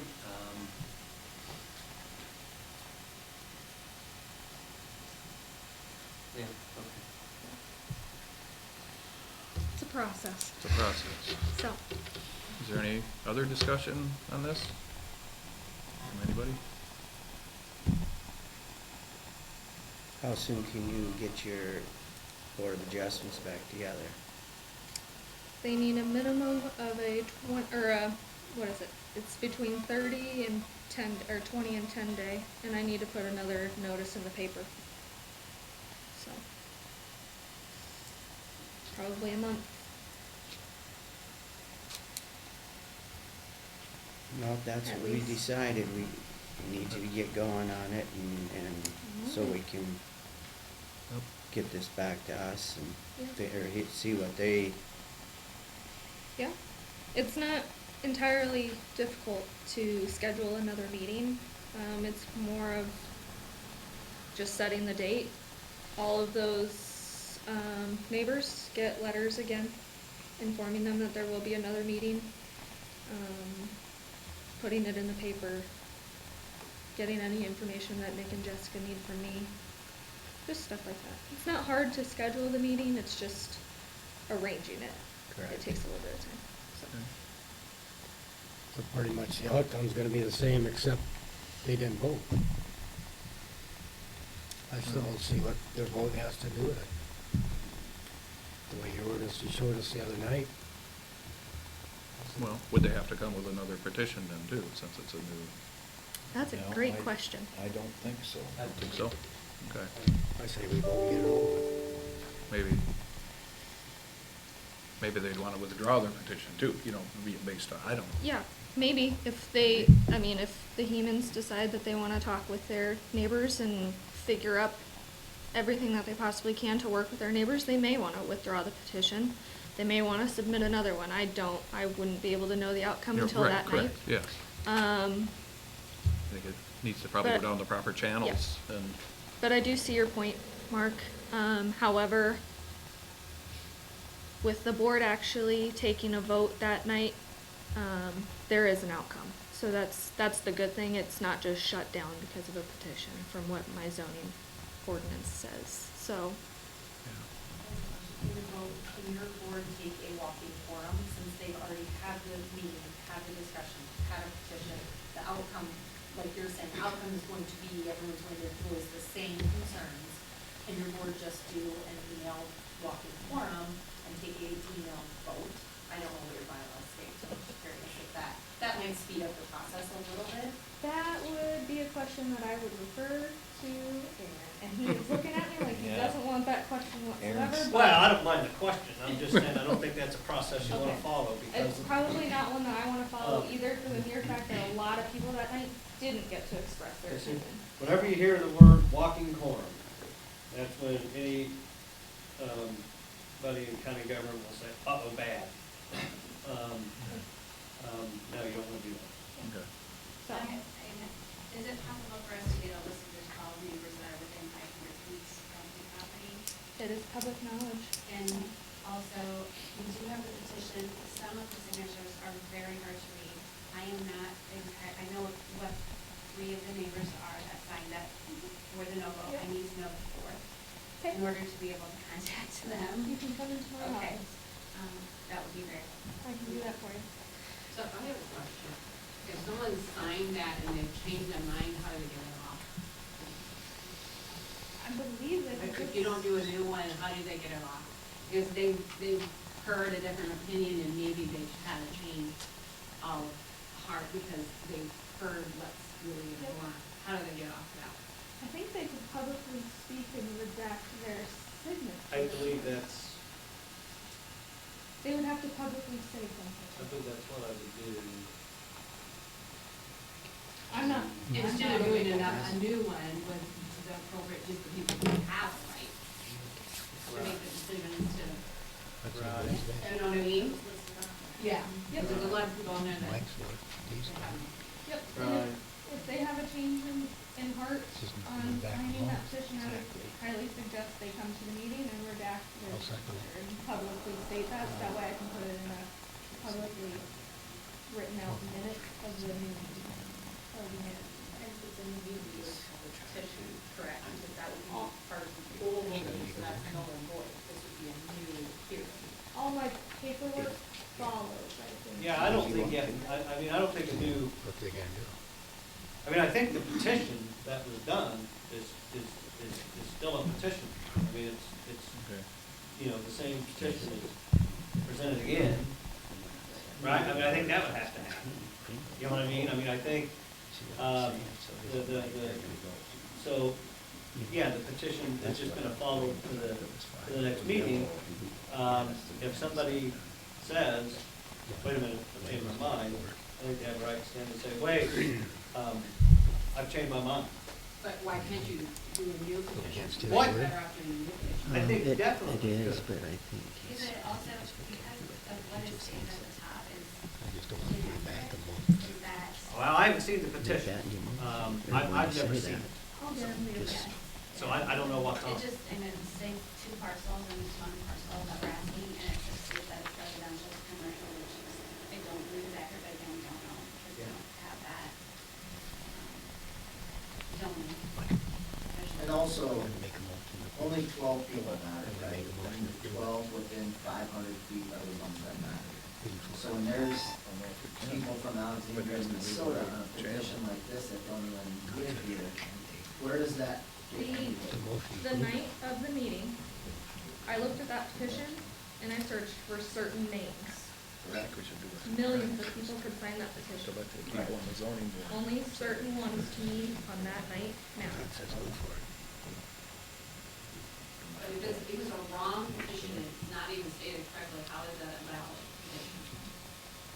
From an election perspective, Right. you got one from an election, it has to have people within whatever it's doing, so usually other people should sign it, and it has to be valid, and it has to be in the supervisor's file. It's not valid, It so doesn't it's stand no time. so to me, that petition means nothing. I would agree with that. Can I see it? I've never seen it. That's just based off what it is for election. And I would like to say, this is the first petition I've ever encountered, so please don't hold it against me. I'm okay with it. I would just hate to see that if a missed opportunity, if we end up figuring out that we wouldn't have to go back to planning and zoning. Somebody makes a motion in a second. I also have, just a concern about the board adjustment. There is an individual on the board that lives on the Golf Course Road and her husband did sign the petition. I don't know if that's a conflict of interest or not. And there was also one board member that abstained from the meeting because he was out. So I would like him to hear our side of it as well. So I don't know if that's a legitimate concern, but. I'll piggyback on that, Jessica. So, that just happens to be my uncle, and his wife called me, specifically called me, and she said, I'm going into this meeting with an open mind. I don't know what goes on behind closed doors, but she did, and I thought that was pretty nice of her And to. I will agree to that, because And- when I visited with her on the phone, she was very, very understanding. She asked questions. She was very, very pleasant. I'm not saying that at all. I just wonder if it may be conflict of interest. And I asked that, and she asked me, find out. She goes, why would it be a conflict of interest? So I just, with the first statement saying, or she called me and said, I'm going into this with an open mind. I'm not for it, I'm not against it, I want to listen. It's for our future of our county, and so I left it at that. Yeah, I'm in a multiple hat situation here. So, plus it's in my district. So. But, yeah, and I didn't really care for one not showing too. But I don't know if he was gone on vacation or what. But He was out of the state. He's out of state, I believe. so, Yeah. but I would like to state, though, him abstaining his vote showed a lot more integrity, I think, than him still placing a vote on something that he would have never heard any side of it, and that's exactly why he did abstain his vote, was because he didn't get to hear both sides, and he felt that it was better for him to listen to everyone rather than just place a vote on what he figured about the meeting. So I will contact every single person and make sure that they are available for that meeting, so that way you will have every single one of them there. Her name was not on that petition, so. I didn't think it was. I No. just know that her husband was, and it just, Yep. it's a household. Right. And oftentimes, Right. thoughts are the same, so. So can we make a motion to approve this?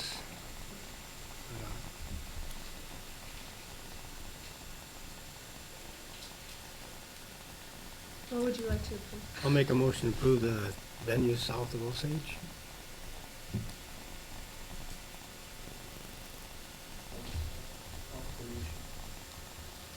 He made a motion to approve the venue, Rezone it from. but is he able to make a menu or agriculture to- a motion like that without the zoning vote? He can do whatever he wants. Oh. Okay. Can he make that motion with the ability to add stipulations to it? From the wording of the ordinance, I think this has to go back to the board. That's what I think. I mean, I just don't want to put them back another month. There's been, Well- there's been a motion, and we need to have a second before we start doing more discussion, so there's been a motion. Okay. Where are we going with it from there? Okay. Mark's made a motion. Do we hear a second?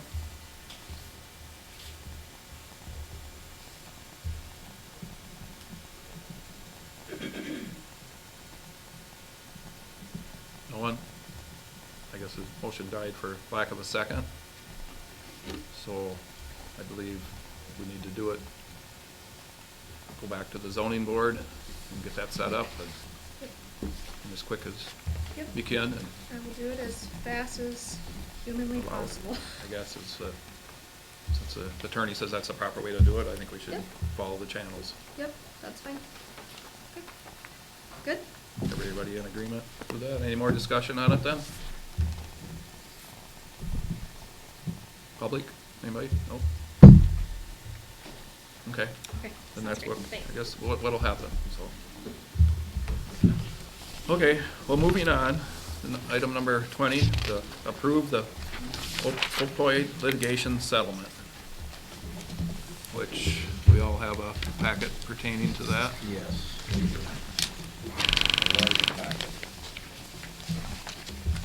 Do you have anything to add to this, Aaron, about any? I don't think so. I think you've got, everything there.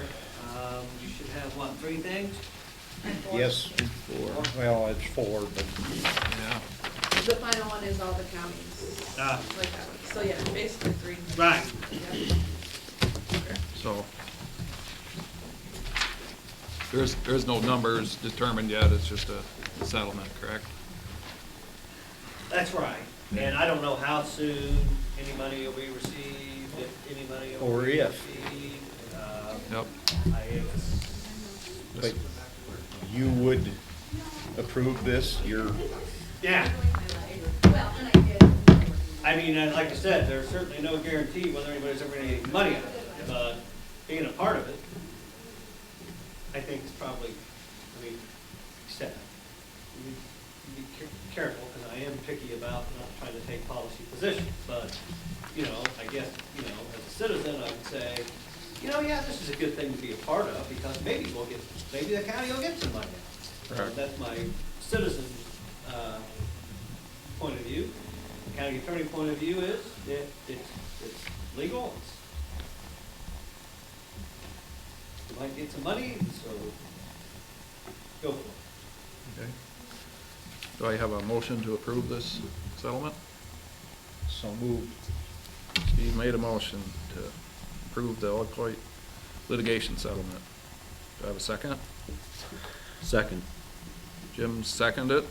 Any further discussion? Roll call, Todd. Aye. Jim. Aye. Steve. Aye. Mike. Aye. Mark. Number 21, discussion and action regarding Mitchell County Jail HVAC upgrade. Do you want the screen down? Yes, I do plan on taking my laptop so that you can see, and I did also bring. Hold that so when it comes down, it doesn't hit Mr. Eagle.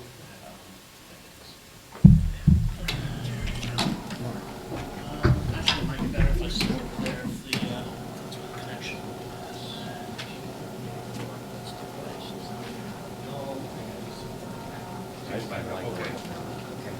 Slipped off for a few seconds. You did. You can't do it. Okay. It's gonna be a quick intermission while you get set up.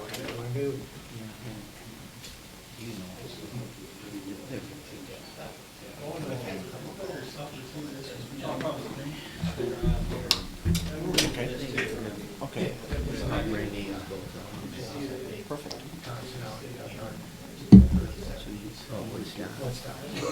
You weren't able to stop that. It started off to be just a dozen people, you know. And that's not their intention, but you know, I got, as far as 52 now, I suppose I probably rode, well, the last time I rode, I was up at the Aggressive Food Track up by the Rochester. Zumbro Falls? Yeah, yeah. And I took a, what year was it? It might have been 2013, 2014. I crashed and, everything hurt. You know what I mean? I mean, everything hurt. Things that it used to hurt that bad, right? When you're 20 years old, it's like, you know, that doesn't hurt. That's right. But, heal a lot faster. But man, boy, that hurt. You know, I can remember the sensation going from my tailbone to my spine up to the top of my head, and that's when I kind of thought, you know, maybe it's time to move on to something. Yeah. So I play golf. You see that hill up there? We were up there. So I was probably 17 and I did my enduro and I was in the competition to climb that. So I am about halfway there. Yeah. Yeah. Well, you just, like you said, you just do different things. Yeah. oh yeah, I was getting, you're getting a chair in there. So. I was, that's stuff that I was. Didn't have the interest, all I watched, you know. I had 75, 125 L's. I think they've all had a change in mind now, majority of them, so. Raised around there, you go up there, raised. So she said 10 I to rode up 20 there, but days. never sanctioned raised. And when I crashed up there, I was riding in a practice session up there, I wasn't in a race. I remember the roof reviews, I would go over there and I would bounce through them, and then I'd watch the pros and they would just have their rear tire on all of them. Just crazy. It's like, how do you do that? See, that's when you start to realize that, okay, doing this for fun is okay. It's kind of like the difference between watching a really good golfer, right? Yeah. Hit a drive, and then me hit a drive. Yeah. It's like, wow, that's painful. Don't get me wrong. But yeah, you watch those guys, and it's just I always was amazed at The, I went over, and like I said, I went over and I was hopping over. and somebody had- I'm like, I'm bringing it to you guys. how do you do that? and the air from those guys, well, you know, that's just got See if we can get training. I guess when I was a kid, I would take chances that later on. You deal faster. Chris Jensen. Yeah. And I know who farmed it before. Dave Blake farmed it for years. And he's a classmate of mine. And he was upset. He and Chris are good friends. He was upset. Okay. He switched. As they were, I know. He just out of the blue too. Because there's a minute, he just. Are those finals? they are not. Okay. We're still adding things like electrical, but Yeah. mechanical, that more or less is fine. I've sent off, updated cost estimates. In the meantime, cost estimates are things that, pipes, ductwork, estimated labor, et cetera. Previous projects, and kind of updating the cost estimate based on the things that we've added since the original cost estimate. So, I still can't give you an exact accurate, but I think I can give you about plus or minus 25%. So another plus or minus 25%. I think I'm in that position. But I want to wait until I get some legitimate prices from the equipment vendors because I'm using the numbers for the previous problem. That was big last. Sorry, that was bid in March of 2020. So since then, since the prices have changed. There was, you can look at this, there was you sent me those technical specifications, and there is no way I could go through all of those in time. And that's okay, that's why I'm only asking, look at like what manufacturers are listed as acceptable. Okay, and I wouldn't, hopefully you didn't need that by today. No. Okay. No, we don't need it until, so I'd want to get that, finalized, the day we go out for bid. So we go out for this tomorrow. Okay. So I know I said this week, this don't take bids until February. If we need to add manufacturers that we feel like So I should just be wondering, would it, included, that we can add those by then. that's what I just, so we'll have a Crucially, tablet we're in looking for if there's any manufacturer Okay. listed there. I was gonna, because I know he was getting rid of Any part of this project, that's what that's. And that's gonna be a David call. I mean, I don't, if we're building roads, I have great input for you, but I mean, I don't know. There are a couple of concrete specifications for areas that we might be. All right, yeah. It's really just specifications that we might have to get from them. I mean, we always use a C4 mix, and it's a state mix. Is it something that we need to do that, or we just use a commercial mix that's backyard people that are sitting. Really, most of the time, it's like for putting in repairs. Because I know that's the mentality out there, is you keep going after it. Also, like, I've kind of going over, very, I think it'll be fine, once I see it. It is what it is, that's what we're going to do, that's what we're going to do. We're going to change it, we're going to change it. on that side of the jail. Don't be so bad. Well, we might just specify a C4 mix, because then it's all state materials, it's all what it is, so. Very nice. That way it's all straightforward. Took about pouring concrete around the jail, I'll bet if you look back, it ain't even, it's just plain old concrete. Right out of Kroll. We can soldier that. But this one here, you have West Union Elementary. Okay, all right. I picked that up, I said it was a minor edit. Yeah. Good thing we had Casey, because he was young and ambitious. It wouldn't get done now. Yeah, I mean, there's a lot there, and I just opened that up last night around 6, and there's no way I'm gonna get this tonight. No, and I apologize, I should have. I guess I shouldn't have, I seen that big roll of paper and I thought, I gotta So I take just a did the leak. ones that had a title, like, That's fine. So, this is a all right, set. I'm gonna leave this here with you. all right. I don't know if I have it, which is fine. If something doesn't work out right, There's some elections, recommendation here and there, but generally speaking, major pieces, all the mechanical pieces. You got me, because we, now, I have a question.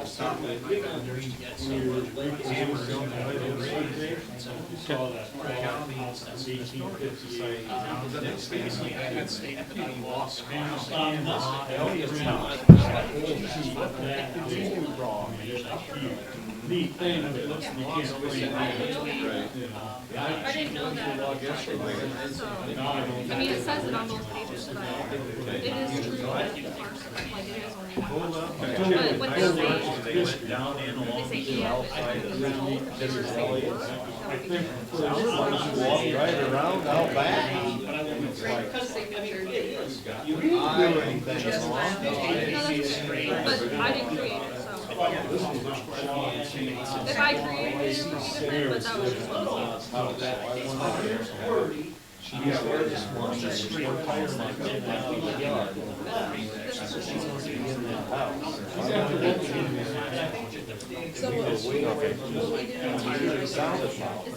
Oh, yeah.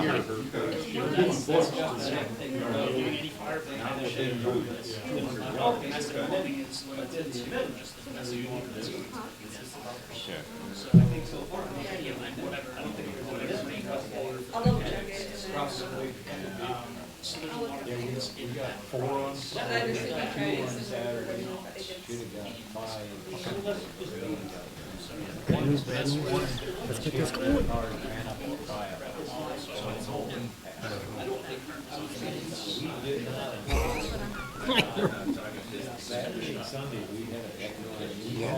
You'll talk with the sheriff and the No? attorney if you need Didn't you to finally? or sometime.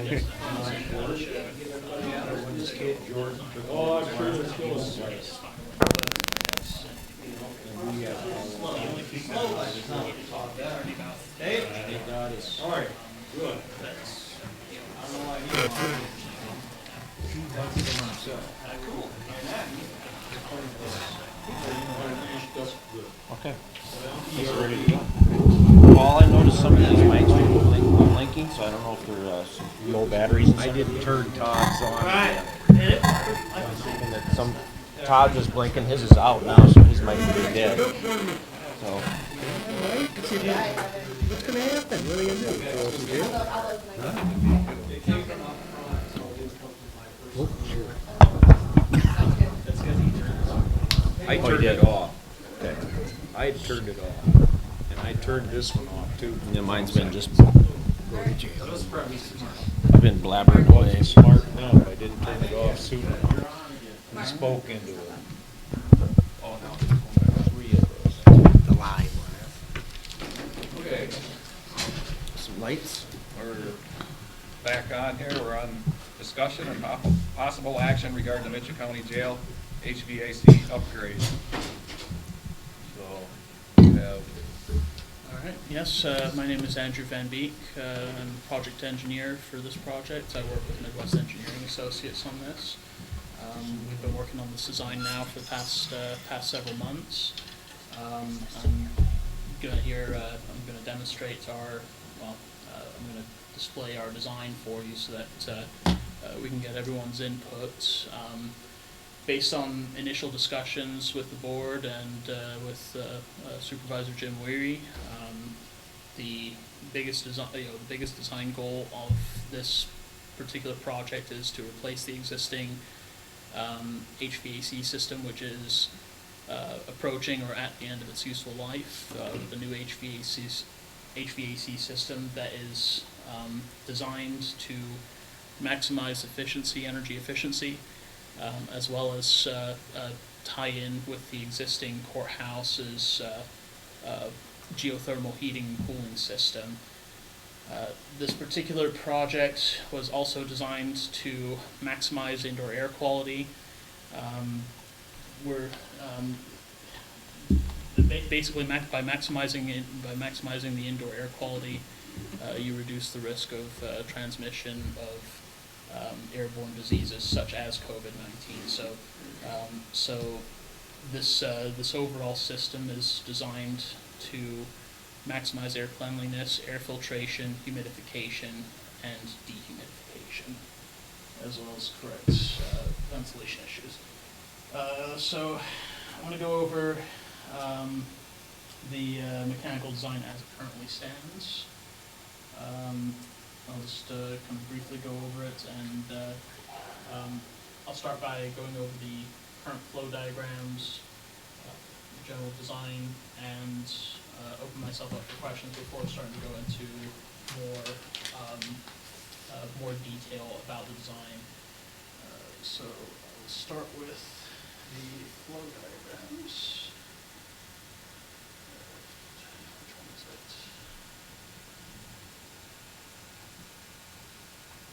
Sequence of operation, okay. So this is a schematic of your existing geothermal system here in the courthouse. So this schematic is all the work that is going to be done in the courthouse. Currently, you have water source VRF, or variable refrigerant flow systems, that send refrigerant for either heating or cooling to thermal air conditioners in each of the rooms. What we plan on doing is adding an extra pump for the geothermal system that can pump additional water through the geothermal system to a heat exchanger. On this side of heat, your existing geothermal system uses a propylene glycol mix for freeze protection. However, upon evaluation on using that mixture, there is a very heavy performance detriment that propylene glycol has. So we're doing an alternative means of freeze protection.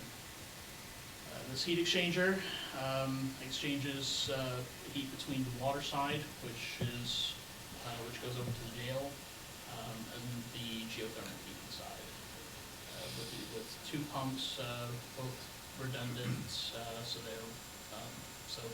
one pump fails, you have another backup to send water over to the jail. This water, much like the water used in the courthouse, would be serving variable refrigerant flow condensing units in the jail.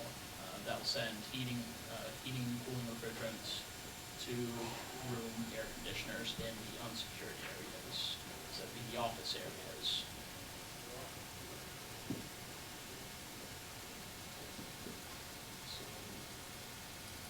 Moving on to the jail.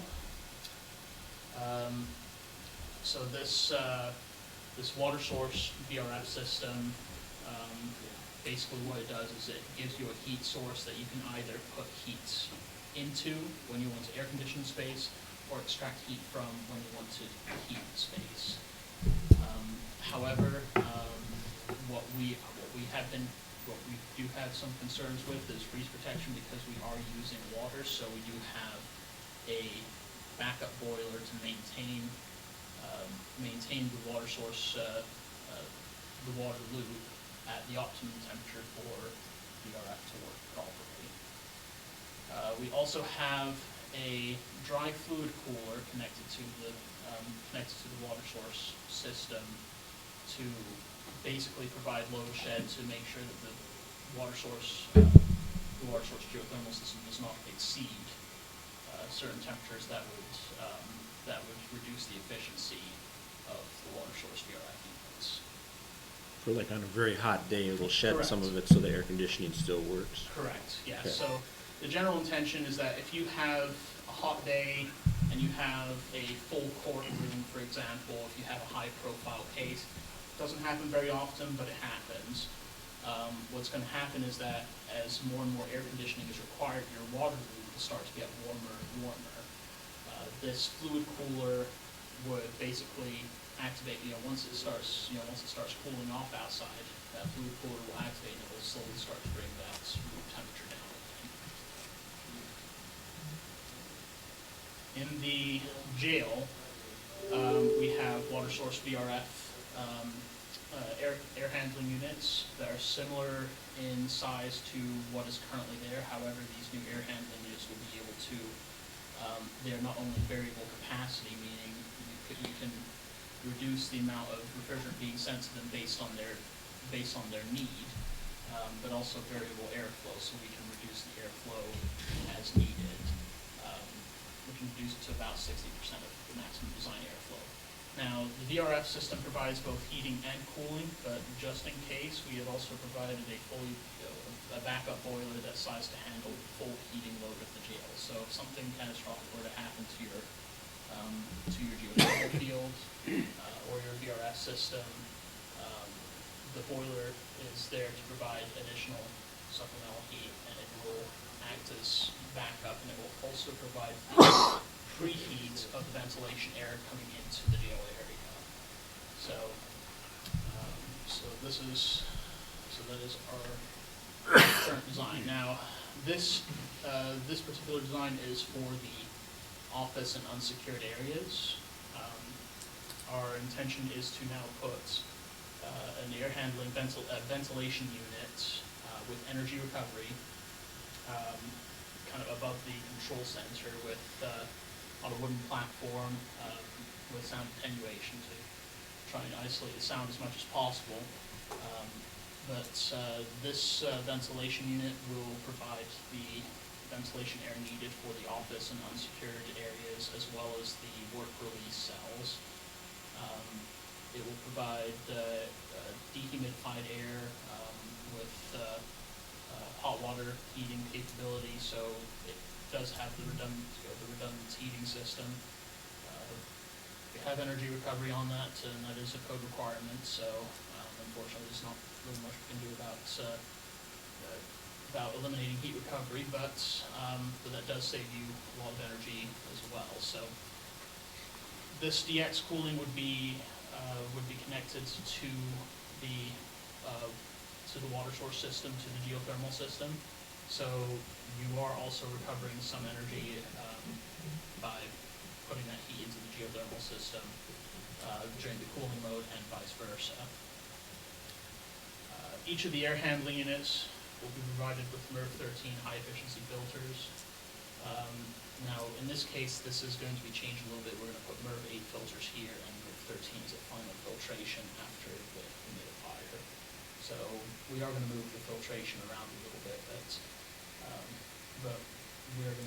this is going to have a lot more filtration than your previous system.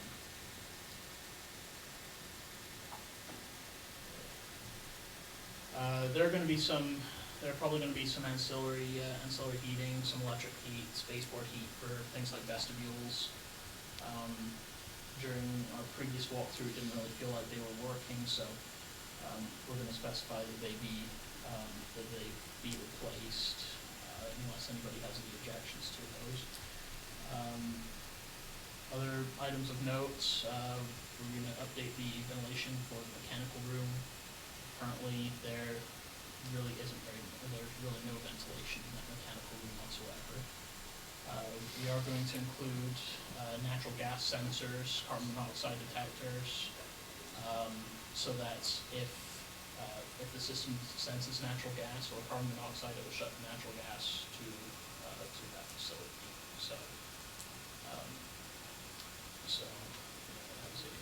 I previously discussed the possibility of adding anti-floods valves to it in case there was ever a massive leak. However, that was removed from the design because we really don't have a whole lot of domestic water work going into that space. But we will still keep sensors in there that will notify staff of any major leaks, so. You don't, I mean, I guess that's where I was at the last time you thought that it might be 14 grand to do a valve like that, but now you don't really think that's necessary. No, because the biggest reason why is because the biggest source of boiler room flooding is called a backflow preventer. They're basically like double check valves that make sure that water goes in but cannot possibly go in the reverse. So things like domestic water systems feeding makeup water to a mechanical system. Upon looking at the design and what we have specified, the only thing that we are going to need any kind of backflow prevention on are those humidifiers. The water makeup for the water system is going to be here in the courthouse mechanical room, and there is a small glycol feed system. But what we are doing is we are basically saying, okay, there's going to be a glycol feed pump, about 6 gallons worth of spare glycol in to maintain the pressure of that system. You would need to refill it once every now and then, but crucially, it's not connected to the domestic water system. So, because it's not connected, there's no need for a backflow preventer, no need for a backflow preventer, no need for an anti-flood valve. Since the mechanical room does sit below the drainage line of the sanitary drains and it feeds to a sump pump, I do still recommend having that flood sensor that will give staff a heads up and saying, hey, there's standing water in the mechanical room. Something's probably happened with your sump pump. So I do still recommend on keeping that in, and that is in our current design. I think if something does go horribly wrong, that's why we have insurance, right? I mean, Correct, insurance but would cover it. correct, but the problem is that the jail is a 24/7 facility. Yeah, it'd be really If something bad. major goes wrong, this whole project has been kind of designed and staged to minimize impact to the jail's operations. So that's why we've designed it the way that we have, is to try and say, okay, we're not going to do this all in one go and then have to move inmates to another facility while this gets done over the summer. Instead, this gets done, probably over the course of a year.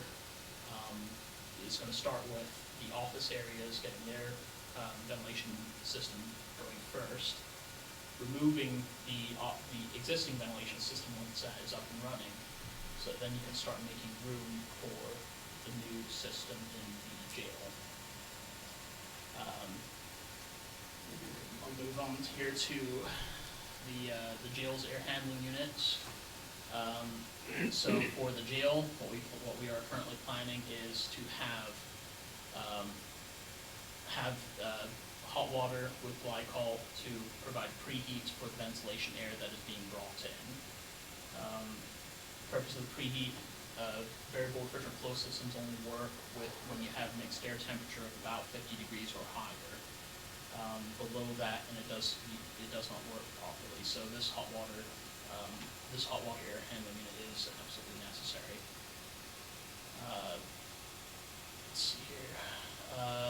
We do plan on putting in a UV light in the ventilation air coming into the unit, coming into the jail. And then each, there are 4 air handling units that serve secured portions of the jail. They will be replaced with new air handling units that can modulate the amount of outside air that they need.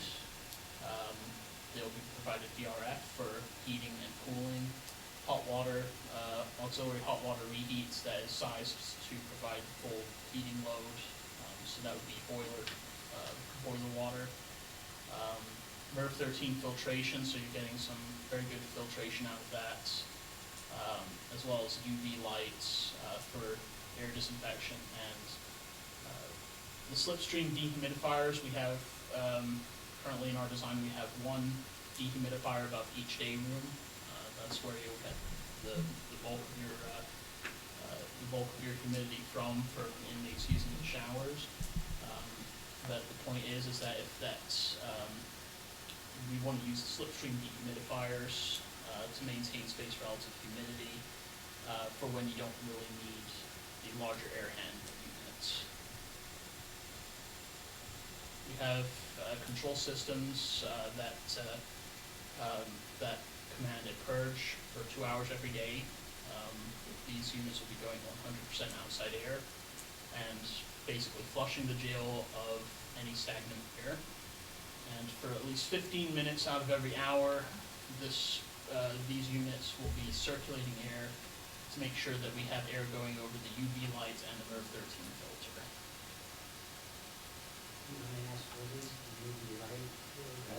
UV light is for disinfection of the airstream.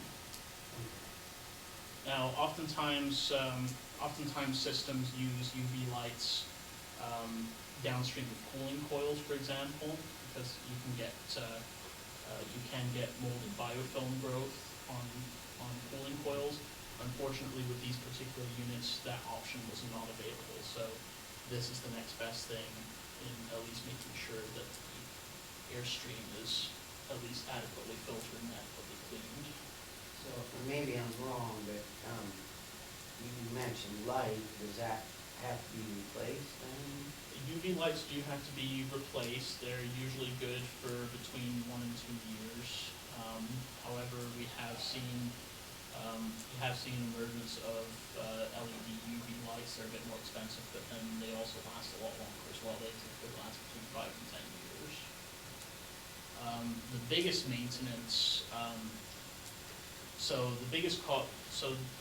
the 3 biggest sources of maintenance for this system. Number 1 is filters, because each of the offices is provided with a VRF cassette unit. And each of these VRF cassette units is going to have a MERV 10 filter. That's the highest efficiency filter that we can get for those systems. Now, the good news is that they're very similar to that layout over there, where you can kind of pop that panel and take out the filter. But there are more of them than there were before. The second biggest source of maintenance is going to be the humidification system, which brings me on to my next point. We have designed this to maximize indoor air quality. To get the best indoor air quality, you need to add humidification in the winter time. However, humidification systems are maintenance heavy. You have, in this particular case, we have designed them using electrode steam humidifiers that come with canisters. Now, the life of the canisters is inversely proportional to the quality of the water. We can do some things about hardness, but we can't really do anything about the sulfur content, unfortunately. So, and we can't filter the water down to RO level water because then the electrode humidifiers won't work. So it's a very fine balance of maintaining water quality and, to the point to allow the humidifiers to function properly, but also try and prolong their life. So the humidification system, we have designed that as an alternate. Currently we have 2 electrode steam humidifiers in our design. About 50 pounds, they produce steam at a rate of about 50 pounds an hour. The biggest source of maintenance are those canisters that they use to evaporate the water in. Poor water quality means your canisters don't last as long.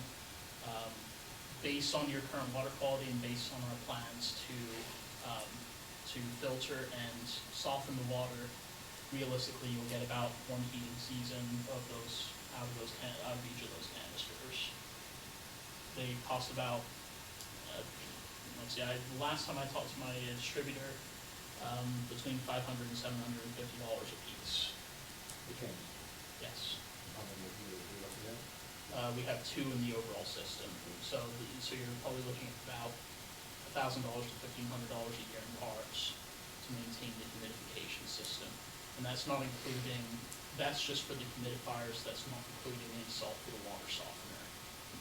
You do need to have salt for that water softener, we do need to soften that water. And there is also a filter, a water filter, a string of those humidifiers as well that would need to be changed out yearly. Talk about the UV light as far as maybe getting a year out of it. Is there a way that they will know that it's not working? Or, I hate to just be swapping something out, even if we don't know it's working or not, do we know that? So you can get shielded viewing, can get like shielded viewing windows that will shield out much of the UV, but there will be like a faint glow that will indicate whether or not the UV lights are working or not. Believe in our specifications, I believe we specified evergreen UV lights. One of the advantages with doing the UV lights this way is that you're not going through an equipment manufacturer. So for example, let's say we base our design off of train air handling units. Now when you give train, when you tell train, say, hey, I want UV lights in my equipment, there's a possibility that they will provide something that's proprietary and therefore a lot more expensive to replace. These UV lights are more, they're field wired and they're more, I wouldn't say they're off the shelf, but they're, but they're not exactly proprietary either. So you have a little bit more maintenance options when it comes to that. So when you talk about glass like a viewing window inside the ductwork. Big money or? No. Okay. No, shouldn't be. We're talking about maybe a viewing window that's maybe a few inches in diameter, just enough to let some of that glow through. But still adequately shielding. It's UV shielding, so it's not particularly expensive. Okay. So that is included, or it's gonna be? Yes. Okay. Yes. It's going to be, although I don't have that, all that being said, I don't think I have that note in my specification, so I will add that. Yeah, I bet. Good idea.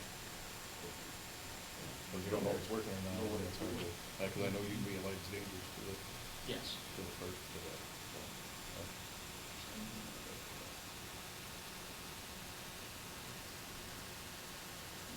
The other reason why we also want to put it in the return air ductwork is because UV light also tends to attack wiring insulation. And I'm guessing that's why that it wasn't an option to add that to each individual air handling unit, is because they don't have adequate shielding for that. So that's why it's also in the return duct.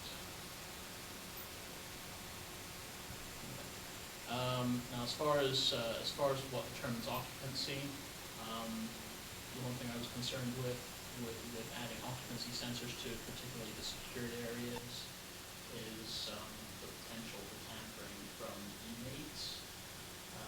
Normally we have automatic occupancy sensors, like for example, a room like this would have occupancy sensors in the ceiling or on the wall next to the thermostat. In this case, it's a high security area, so what we have instead is manual wall switches that the jailer would have to save. So something the jailer puts anyone in that cell block, they flip the switch and resets that system to the occupied mode. And where will that switch be located? I was thinking somewhere inside the control room. Have a small panel inside the control room. And honestly, these switches can probably be just regular light switches. Or it could be made to look like regular light switches with labels on them.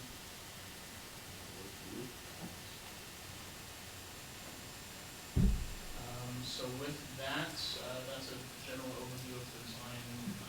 I will open myself up for any questions, comments, concerns, anything along those lines. There are additional filters early on in this prototype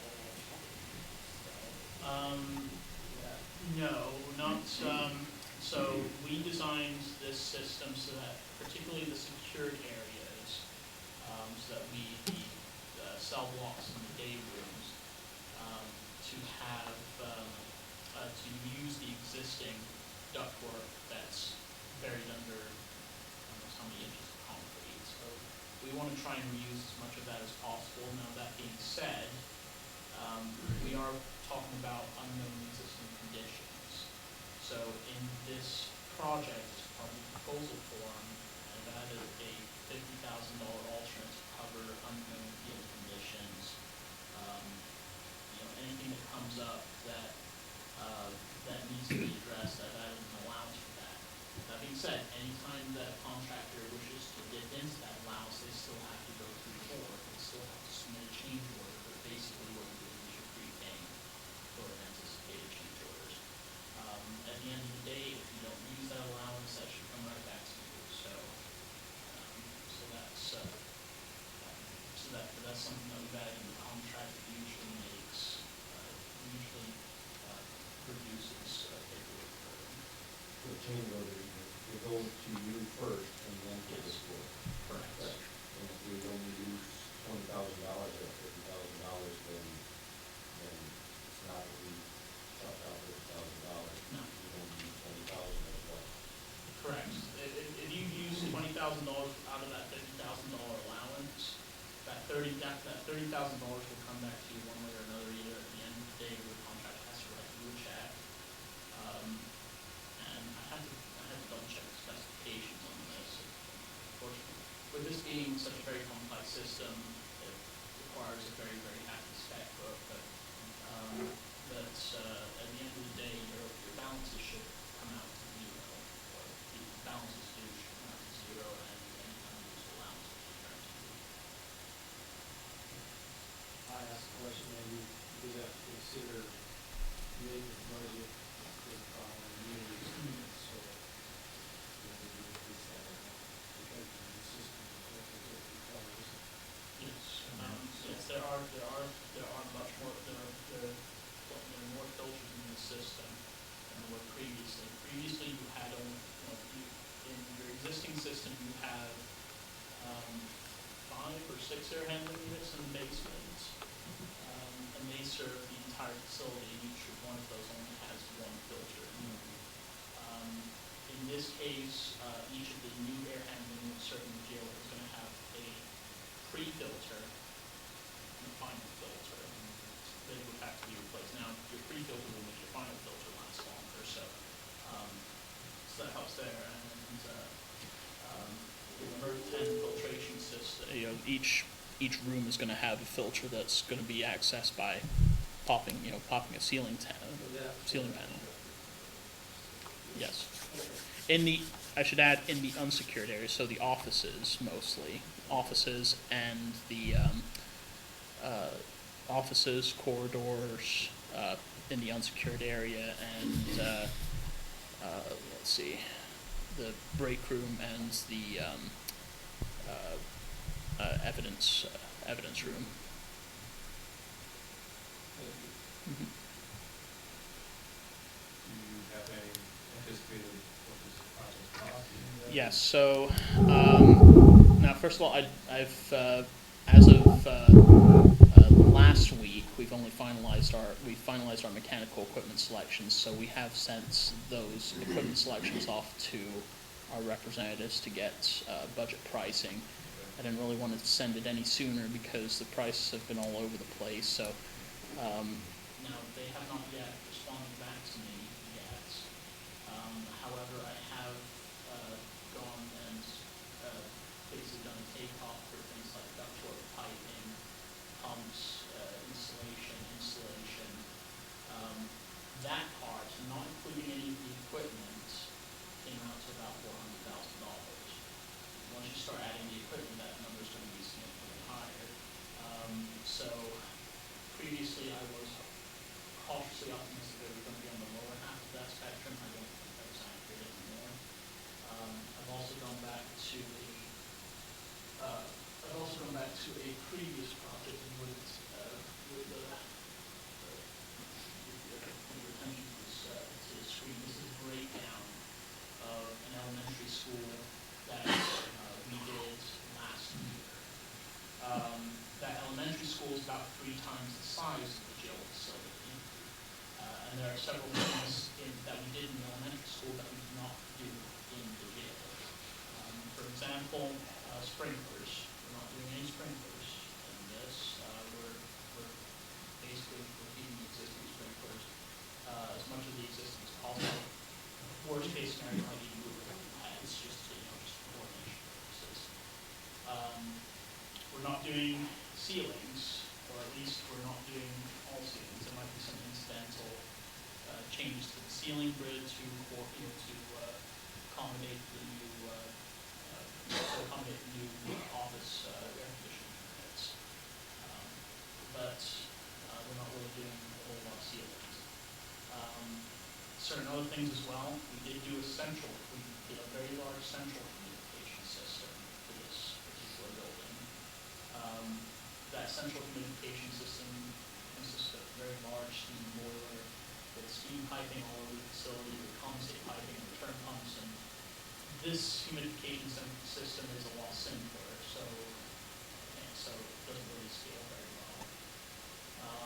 Other crucial differences in this particular project, we had radiant panels along the perimeter of the entire school, so ceiling radiant panels, and that adds cost as well. So there are several things that we're doing that we did in this project that we're not doing in the jail project. So if I did a straight cost per square foot analysis based on this number, then it comes out to $1.4 million. But like I said, there's some things that we did in this project that we're not doing in this, and it doesn't really scale very well. So so if I were to put an estimate, and I can't really put any guarantee on this estimate because it also depends on contract availability and part availability and material availability. But I would say that you're probably looking at the upper half of that $500,000 to $1 million range. The other thing that is kind of unknown is that this project, for this particular project, pretty much all the equipment was ordered at the same time. Because the majority of the work was done in the summer when school was not in session. In this case, because the jail is a 24/7 operating facility, the contractor may elect not to order everything at once, because then they have to warehouse everything. And then they have to take on the risk of storing that equipment for a potentially long period of time. So the contractor may order it piecemeal, and there is likely going to be an increase in cost associated with that. However, that's the whole point of public bidding. You have a price. You have a price to go with. I'm going to switch gears here on some critical dates that are coming up. January 12th is the date that we are anticipating to issue the bidding. So we will have a final set of drawings to you. I want to try and get a final set of drawings to you by the first thing in the morning, January 11th. In the meantime, we're needing a full-size set of drawings as they were as of 6 a.m. yesterday, so that you can review it. Basically, that's going to have all the information that shows on it. So Final plan to be January 11th, morning of January 11th. that's my goal. Yes. That's my goal. Yes. That being said, it's we're kind of down to the wire. We only just finished the mechanical design about a week and a half ago. Our electrical engineer was out for COVID for about a week, and of course the holidays didn't really do us any favors. So we're kind of up against the wall a little bit on that. Other important dates, pre-bid conference, January 26th. This is where we have prospective bidders, meet with prospective bidders at the job sites, go over any concerns, answer as many questions as we can, and any questions that we can't answer, we'll be answered by Endon. I'm sorry to interrupt you each time, but we're just on the program stuff. So that's set for 2 o'clock. Submission is done in this meeting. Yes. So you will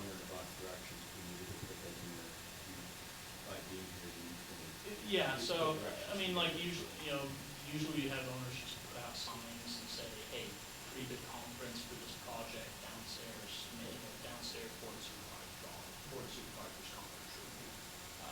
That's 3 o'clock.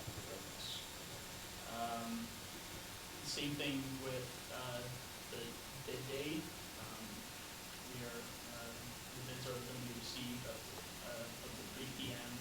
on February 9th. Bids will also be received here. We're only doing in-person bidding, so no fax bids, email bids, or anything like that. None of that will be accepted. So contractor representative has to show up for their bidding. Want to go over that, not opening it with just one bid? Yes. Or else in regards to why they made it have 2 bids in there? Yes. So, before we receive bids, well, first of all, I'm going to back up a second. The bidding process, it starts out with a notice to bidders that announces the project and says that you need plans and specifications from these approved plan bidders. Now, changes that are made after that we issue for bids they're called addendums or addenda. Now, we can change pretty much anything in the project, any aspect of the project up until about, I think it's 72 hours prior to bid date, or prior to bids being received. Now, after that, the only thing that we can change is the bid day. That may not necessarily be a bad thing because I have contacted one contractor that I know of that would be interested in bidding this project. I'm still working on trying to get a hold of other contractors in the area that might be interested in this. Now, as far as bid day arrives and you have only one interested bidder, you can elect to not open bids.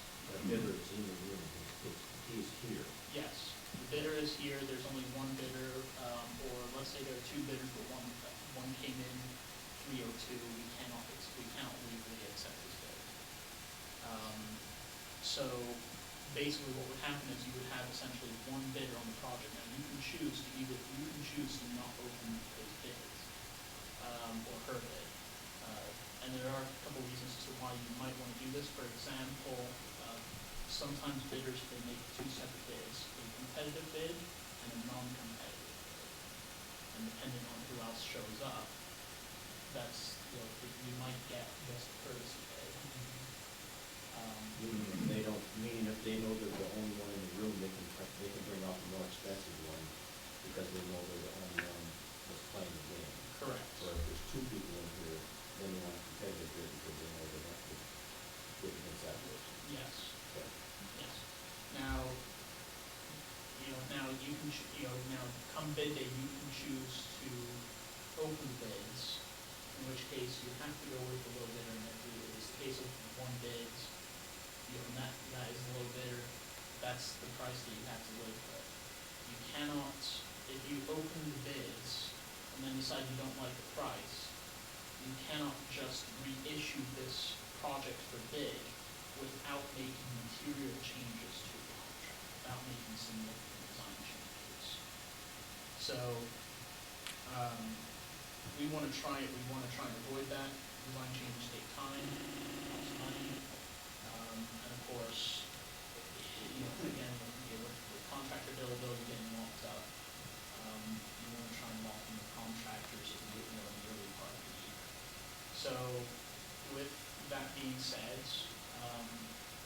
you can decide whether or not you want to open bids or not open bids.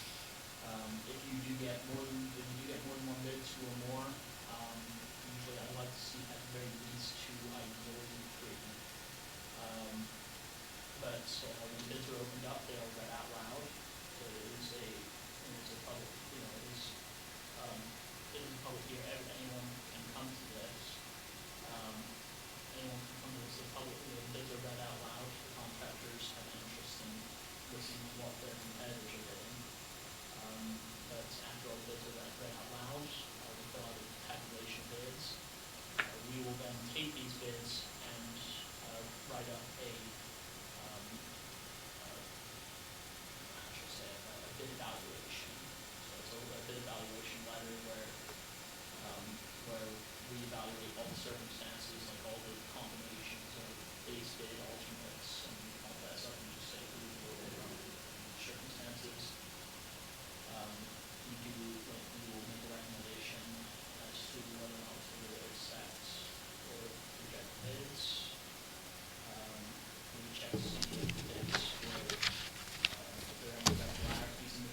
that's the way that I would recommend doing it. And I kind of went through this with the school. Will there be anybody besides you in when you come up for these opening in the bids? There's usually at least one representative from the design engineer club. So, just for instance, if we had a big discrepancy, $100,000 discrepancy in an item, would you notice that? Can you clarify a little bit on $1,000, like Well, what kind of discrepancy? we had, and again, we had cement work, block work, electrical work, plumbing and all that. Well, we had one bid that we opened that was way out of whack, and as they went through it, they didn't bid the concrete work. Okay, so prior to us sending you our bid evaluation letter, we do contact the winning contractor and give them an opportunity to back out. We ask them, do you feel comfortable with the bid that you have, with the bid that you have submitted? Now, because this is a public project, every bid comes with a 5% bid bond or bid security. Now, if the contractor is a little bigger and then they decide to back out, I believe you have the right to claim, you have to claim 5% bid security. So, but either way, if the contractor, but either way, we do give the contractor now.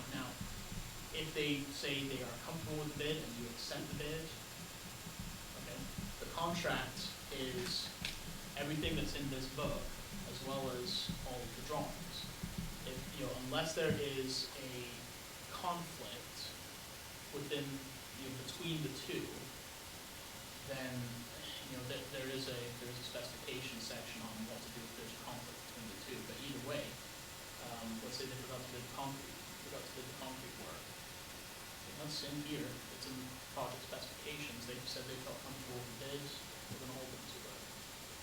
We did, we definitely in one part, but yeah, it's nice to have your eyes to, because, I'm not gonna know all those numbers.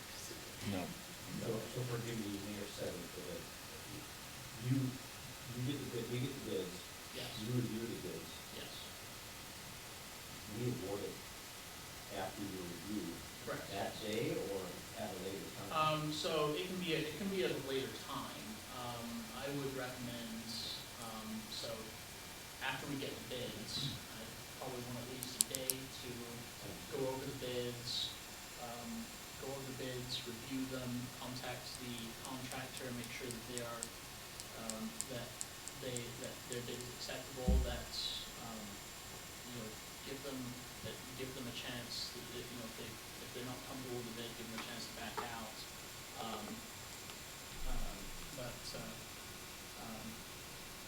But yeah, it's, we will include all that information in the bid evaluation.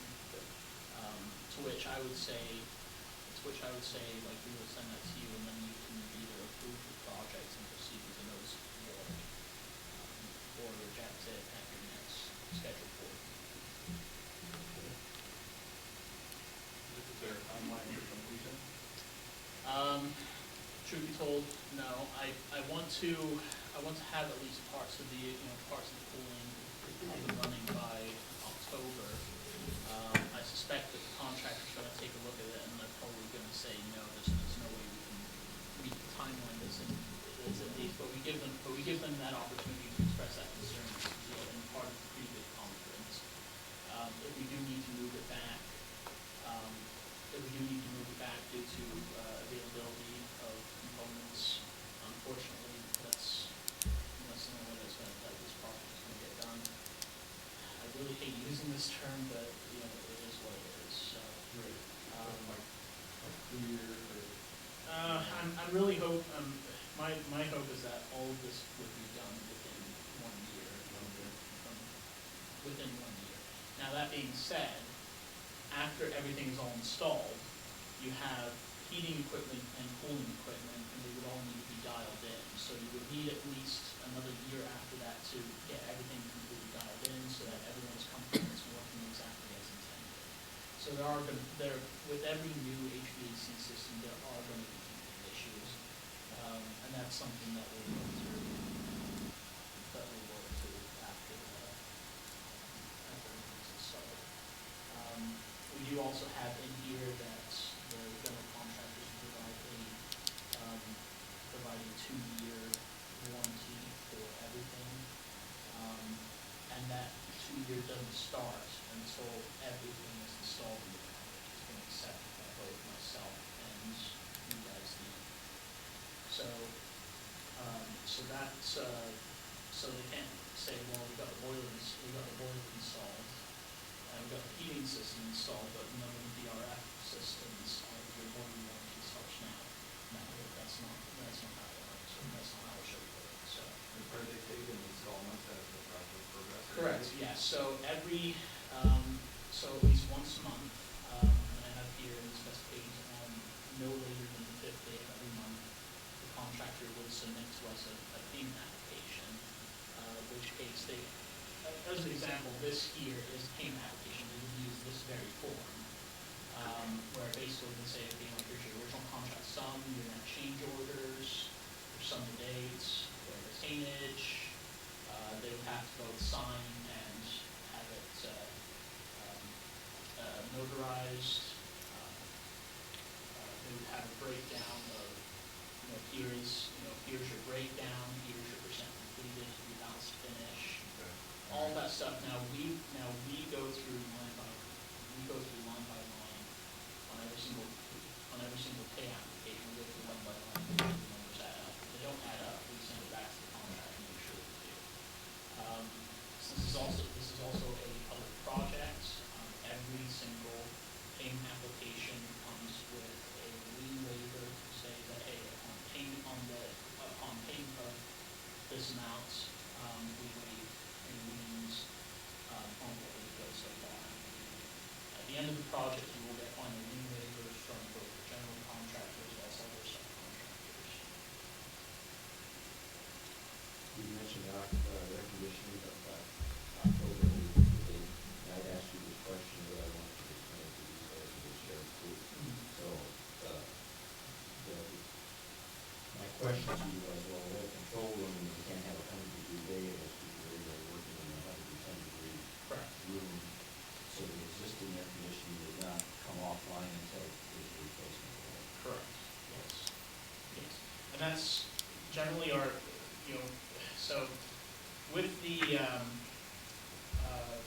air conditioning, for example, for the control room and the office spaces, currently they're served from air handling units like down in the basement, and you have ducts running underground and then coming up in duct chases and then out through wall registers. Now what we plan on doing is basically tying in the new ventilation system to those existing duct chases and basically connecting to that existing ductwork and have a damper that would isolate the two systems. And essentially what would happen is that on the switchover day, the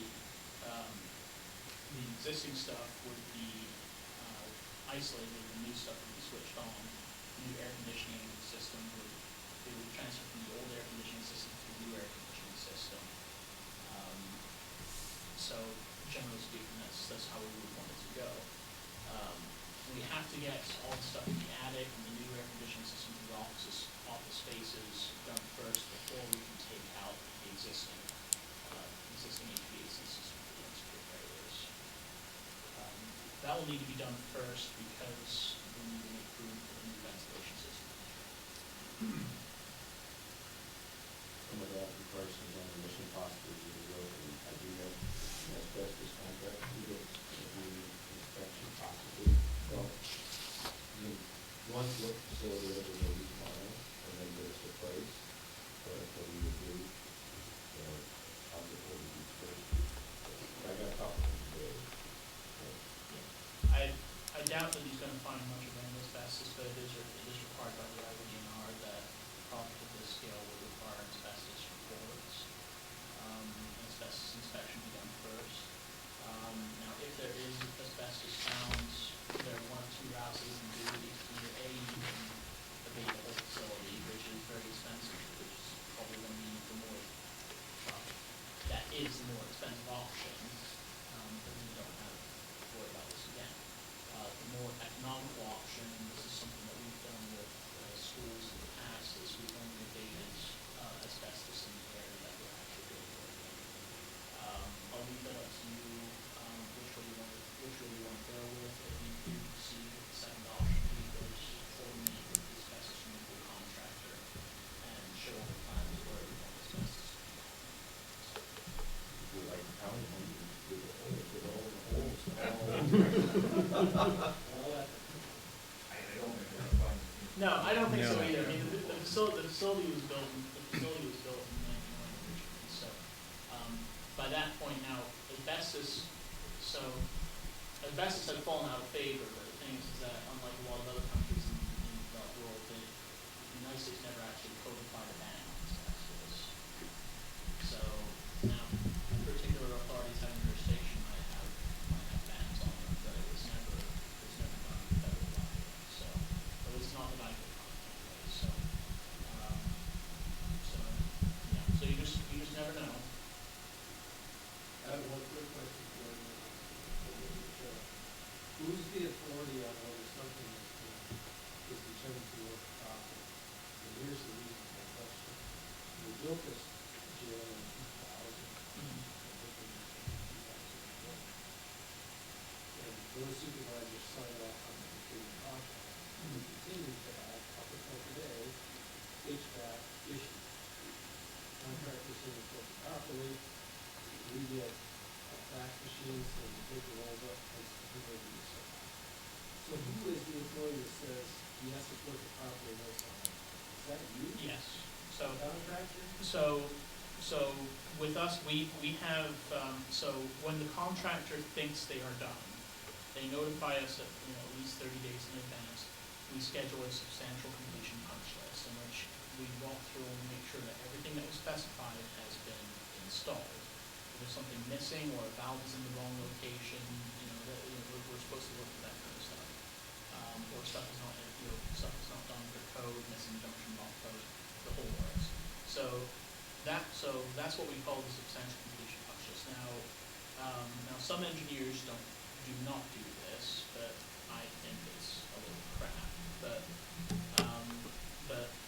some engineers don't do their commissioning, which is basically checking the functions of the system and making sure that all the control items are installed and are working properly. So the testing and commissioning of the system, making sure all the functions, like for example the occupancy determination and the dehumidification system and the variable flow system and the pumps are operating as per design. Some engineers don't do that. I'm of the opinion that the engineer who designed it should and does. So I would be going through, I would ask the controls system contractor, and I believe that it is written in here in the specifications, the control systems contractor has to demonstrate to the engineer that the control system is working properly. With regards to your humidity problems, this project should take care of that. No, I understand that. I just don't want to make the same mistake 20 years later that we made 20 years ago. Correct, yes. And that is written in here, the control system contractor has to demonstrate that the system works as designed. So if there's a problem, you're the go-to person probably. If there's a problem, like, before I've done the control system walkthrough, then yes, I would love to know about the problem. Now, after we've gone through and, done everything, we've checked everything, we've done the control systems check out, after we've gone through all of that, and then there's a problem afterwards that, then it becomes a warranty issue. So at that point, that's, then it becomes a warranty issue. But before that point, before the final acceptance of the project, if there's an issue with the controls, your humidities, out of whack, your temperatures are out of whack. And if this is before we've done the final control system walkthrough, or even after we've done it, but before we've issued the report and the final acceptance of the project, then that's something I want to know about. Okay, so do we hold that money back as a board? Yes, so, yes, so in every public project, there is a retainage, and if I'll go over here. So contract sum to date, total completed, 5% retainage, so 5% of this number is held back. And the purpose of that retainage is to make sure that the contractor finishes the job, as well as provide us with the necessary closeout documentation. So things like, the final lien waivers, that the punch list stuff is done, your let's see here, your consent of surety to final payment, so we make sure that all these contractors, subcontractors have been paid. All that information would need to be submitted to us, and then at the end of the project, we give you a binder with the as-built, all of the documentation, the O&M manuals. We give you all of that on a big flash drive. So, If you commission the project, then the project, the punch list has been done, you've commissioned the project, it's up and running, the retainage is paid at the very end. That's when the warranty starts, so a year after that, there is no retainage anymore. I mean, if the retainage has been paid at the completion of the project. correct. The warranty, that's two separate things. Yes. Yeah, okay. Does that make sense? It does. Okay. Yeah, it does. Okay. Warrant issue is, that was a problem before. Cover that through the additional expense. This one is a little bit problem. Maybe we'll end up third. I just want to deal with it. Now with that, we, for every single specification section, for every single piece of mechanical equipment, we have a separate section for minimum warranty requirements. Now, the manufacturer may not necessarily offer some of that warranty. Like for example, let's say we specified a 2-year warranty on the entire boiler, but let's say that the standard factory warranty is only 1 year. We only provide a 1 year with the contractor signs the contract based on 2 years, so anything beyond that 1 year, that comes out of the contractor's pocket, or that should come out of the contractor's pocket. So you can always go back to the project specifications and say, well, even though the manufacturer only provided a 1 year warranty, it said right here that you agreed to a 2-year warranty. So that's why we include warranty sections, and that's why there's a warranty section, every single specification section, every single standard specification section. You have other things like limited warranties where manufacturers will warrant certain components for up to 10 years. Like for example, boilers typically have a 10-year heat exchanger warranty, for example. Provided of course that the owner or you didn't do anything that was screwed up. Then that gets a little bit dicey, because I think the warranty that the contractor agreed to is only a 2-year parts and labor. But after that 2 years, the manufacturer may have a limited warranty that will cover the part, but not the labor. So there are nuances in the warranty agreement. Something like we have to up our inmate population, make the software something to do with it. We'll just up the price per day. Stay open up right now. If all goes to plan, they're gonna have the best in the world on the side of Mississippi. We'll make it too comfortable. Yeah. Well, I can assure you that despite all of our temperature controls, and all of our best efforts, the fact of the matter is that jail, the secured part is a monolith of concrete. We can have the best HVAC system in the world, but we still can't make that entirely comfortable because it's because it's so. I agree. Entirely comfortable is not artifact.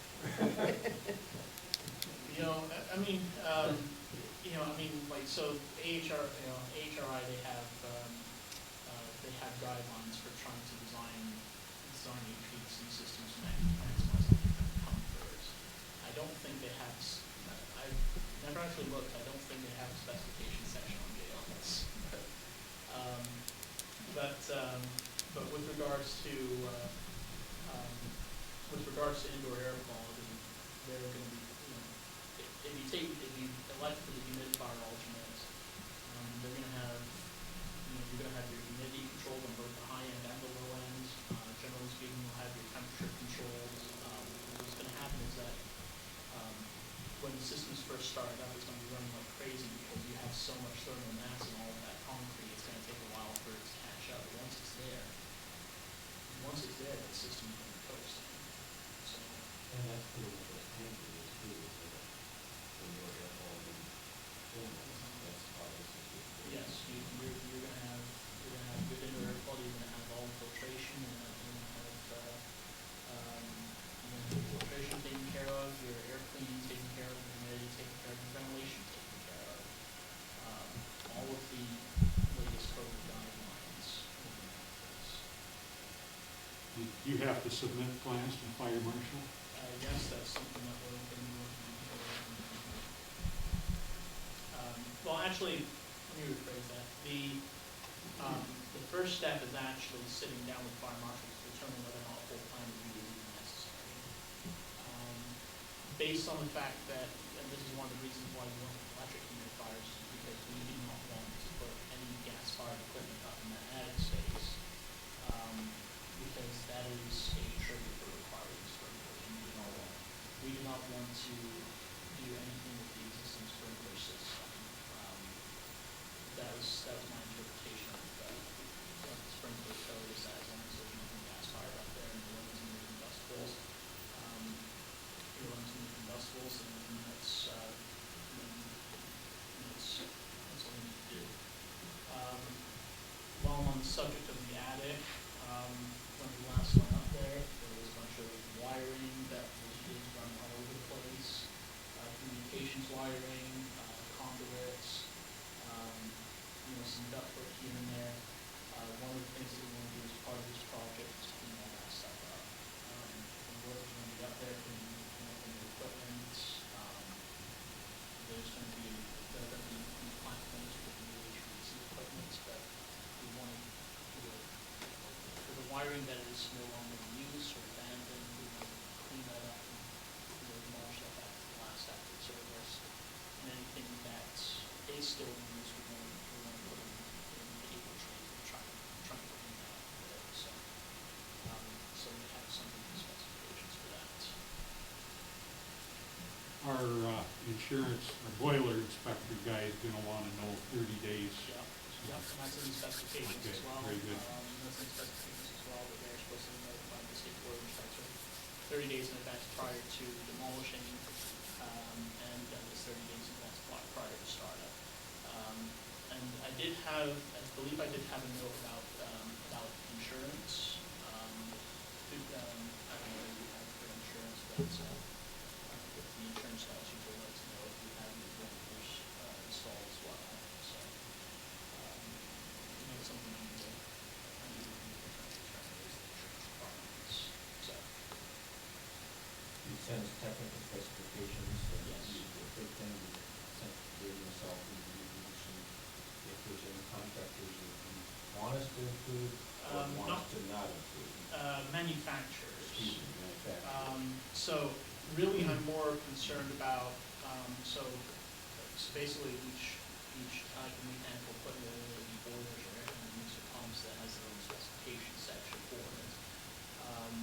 And then the technical specification sections of the specification sections that I think only require minor revisions, over to Jim and Dave, and really what I'm after interesting, I'm not as concerned about manufacturers that you want to see included. I'm more concerned about manufacturers that you've had bad experiences with that you don't want to see anywhere in the project. It's a lot easier to add manufacturers, add acceptable manufacturers by addendum, or if we get a substitution request from a contractor, and approve that manufacturer that way. It's a lot easier to do that than take manufacturer out of the spec after it's already been bid. So it's a lot easier to do. I would be really honest with you, I have no idea who not supposed to. That's I right. wouldn't know who that would be. Dave might, I'm not sure, but is there sections, rather than, with those technical specifications, there's a lot of documents there. Yeah. There's So usually like, I'll just pick a specification section out of the hat here. So let's say package, I'll just do the specification section. Let's see here. Package boilers, specification section 5561. So at the, let's see here, manufacturers, let's see here. So usually it's under, part 2 for products.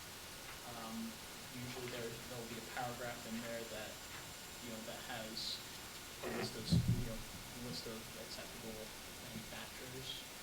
So in this case, for package boilers, we have Thermal Solutions, Lock and Bar, and Mars. And we base our design off of Lock and Bar now. But the contractor has better relationships with the different boiler manufacturer that we didn't list. They can request by substitution request that they be allowed to bid, let's say, for example, hey, I have a good relationship with my brand representative. They would include a cut sheet of the boiler that they plan on submitting, as well as, when they do the substitution request, they're still supposed to meet all the technical specifications of the project. So they still have to meet the size requirements that fits in this case, that it can provide the same amount of output at the same efficiency, and that it meets all the specified technical specifications. We will review that substitution request against our design, and we think it will be a good fit, and we will forward that to you for your final say on it. I'll say, hey, do you have any objections to any of these manufacturers for any of these particular pieces of equipment? If you don't, then we will include by addendum, we have a section on the addendum for a list of accepted substitution requests. Do all of those sections in part 2 have manufacturers? Most of them do. Now, some things are very generic, and you might not necessarily have manufacturers that are more performance specifications. You say, like for example, insulation. You might not necessarily see manufacturers in insulation that just say, oh, it has to be this performance requirements. But the vast majority of major components do. And I would recommend your attention mostly towards like the things that Dave would be interacting with mostly, like pumps, air handling equipment, fans. So where I'm going with that, though, is that, so that's a good point, Robert, they would be messing about that stuff. But rather than Dave have to read 500 pages of specifications, is there some place that you can focus in to look at this place? What I can do is I can now, that being said, I do recommend that I can't advise you not to read the specifications. I still strongly recommend that you do, but if you were to focus your efforts, I can say, here's probably where I think your efforts are best spent. I can give you like a list of highlighted sections where I think that, like, where I think you're gonna see the most, like, it looks like pump spans, air handling equipment, PRF manufacturers, that kind of stuff. You can start there and then go there. Yeah, this is part of the reason why it's taken me so long to review all these, because it's very, you know, as far as like reading goes, this is a really dry read. so yeah. Sorry? Nothing locally covered? As far as contractors? So there are two types. There are resident contractors and non-resident contractors. The contractor that I spoke with was Randy Boyd of Tasker Plumbing and Heating, and he's actually working on this particular project that I have on the screen now. Now, from when I spoke to him, he said this project that he's working on is going to take him longer than he anticipated, but he does plan on bidding this project, or at least he thinks he's going to bid this project. So that's a bit of encouraging news. Now, you being very close to Minnesota, you might have some non-resident bidders as well. Now, the non-resident bidders, they still need to abide by the requirements of the state of Iowa, so it's just the roads in the state of Iowa. So there are still requirements for non-resident bidders, and there is a non-resident bidder in the specifications. Local contractors, let's just say, in Mitchell County, they at least be made aware that this project is happening, so if they choose to bid it, they need to choose to bid it. Yes. Now, that being said, they would also need to have the manpower available to do this project. Yes. They're not They, excluded. no, we're not. They need to be able to provide bid bonds, bid security, performance and payment bonds. Now, most of the time they get these bonds through an insurance broker. So the fact of the matter is, we have these performance and payment bonds, we have these bid bonds and bid securities, and that naturally tends to filter out some of the ne'er-do-wells, but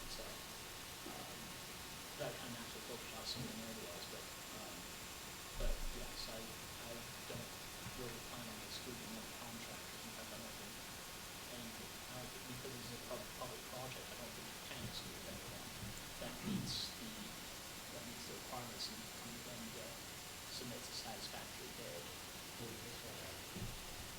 So he is based out of Decorah. So this contractor actually did live in this courthouse, I believe. So he's worked with that. Well, you not personally, but Mitchell County has had experience with this contractor.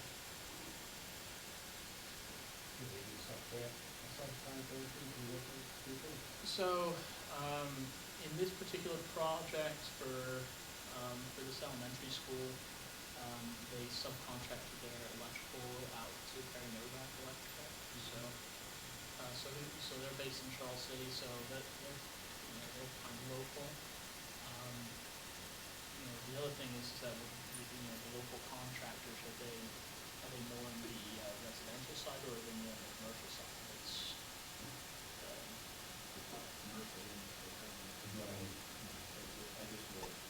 They are made aware. They're made aware of it through the notice of bidders, and just so the next board meeting, you're probably going to take a vote and say, hey, we're going to vote on whether or not to issue this project out for bidding or not. Maybe in the position that I'm going to encourage you to do so. We're trying to give you the final plan specs to you that day before your board meeting. Now, as for when it actually goes out to bid, we send digital copies of the file to DPW city who then distributes it to the plan rooms that's in specifications, that is in the specifications. Everything goes through the plan rooms. Plan rooms also have their own notifications, say, hey, there's a major project out here, here's the details of it. But everything goes through the plan rooms, whether it's a contractor who requests,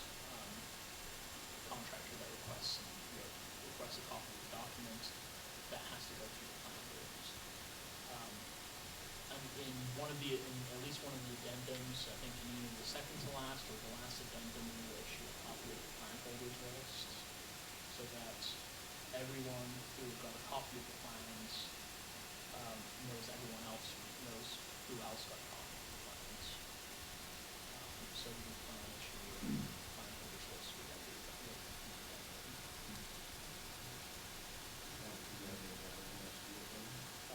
Yes, I think we will do too, yeah. So the sheriff left, but I guess I'm gonna put it on you. One of our PowerPoints, I mean, we have schools and we have courthouse. This is a jail. And we've already talked about, working with the sheriff and blah, blah. Yes. You'll probably, explain that too. I mean, jail's a little different. Yes. So, We have, in several places in the plans, we make reference that this is a 24/7 facility.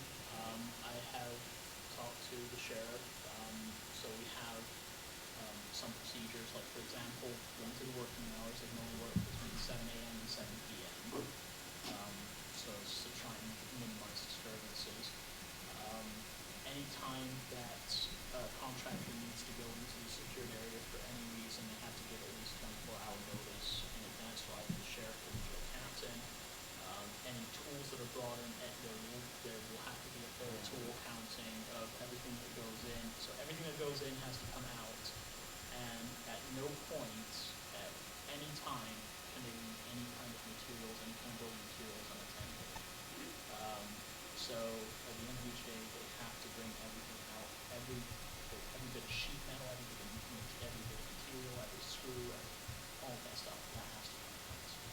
So, and we do have something in the specifications for that procedure there, so that is something that I have brought up for discussion with the sheriff, so.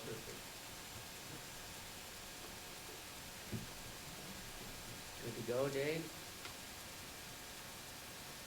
I guess, in my experience with all this, it's how well they deal with what goes wrong, because things will go wrong. Yeah. Well, that's part of the reason why we have this $50,000 allowance built into the specifications to account for things going on, to expect things going wrong. The biggest thing, or the biggest complication that I can see, things like coordination, for example. There are certain things that need to be coordinated and moved about in order to move the new stuff. Now, we don't show all of the existing conditions in our plans. Because there's a lot going on in the mechanical room. So we don't show any of the existing domestic plumbing, so they might need to move some things about. Another thing that might go wrong is that when they do a benchmark test of the existing air handling unit system, they may find that some of the ductwork leading up to the air is either clogged or dirty or even collapsed. And that would need to be repaired before anything else can happen, before they can start up a new system. So normally that wouldn't be such a big deal, but it's a jail, and there's about half a foot of concrete between the floor and the ductwork that runs underneath it. So that is a complication there as well. So it's for that purpose that we have that allowance. Now that being said, anytime we need to dip into that allowance, it still has to be approved by you guys. But for unexpected expenses, I'm sure we have any objections, but I will still then we'll bring it up to any change that was made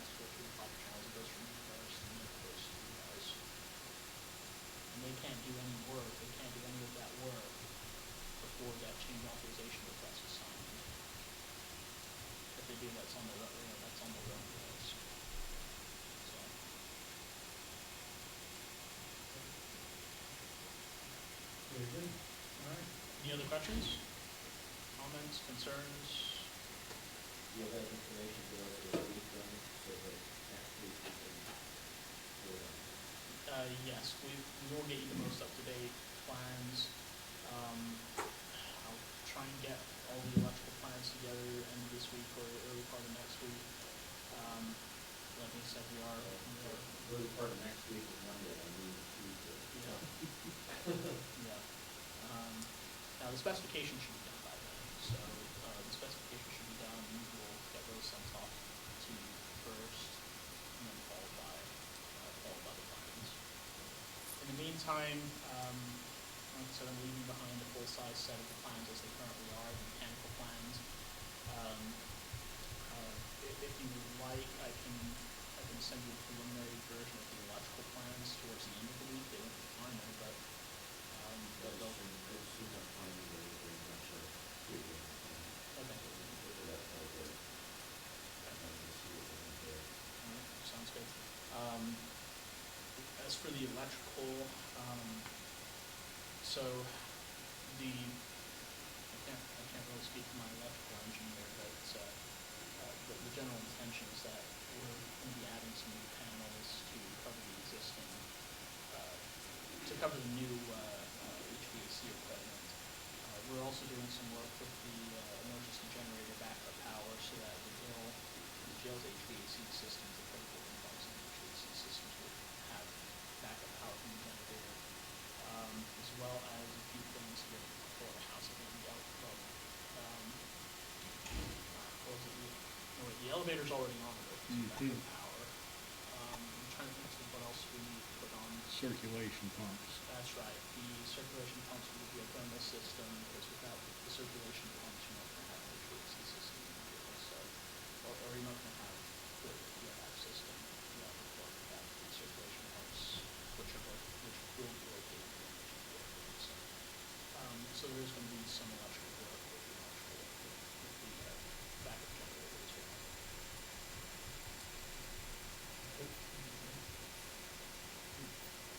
Okay. Sounds good. All right, excellent. All right, well, I need to go over to, I will make myself available for probably the next hour and a half to 2 hours. If anybody has any questions, or if anybody wants to actually go over the plan set as they currently are, if anybody has any questions. Is this room, when's the next, meeting for this room? I'll make myself available here, otherwise, or at least in this general area, and I'll probably go to the next time talk to the sheriff. I'll probably borrow those drawings and go over with the sheriff that I will in this room, or Jim, you have an office that we can enter with. Supervisor's office is back there, so if that's locked, we can leave it right there, but if that's unlocked, we can still be. Otherwise I'll leave it there. Sure, yeah. All right, sounds good. Well, thank you very much, gentlemen. Thank you.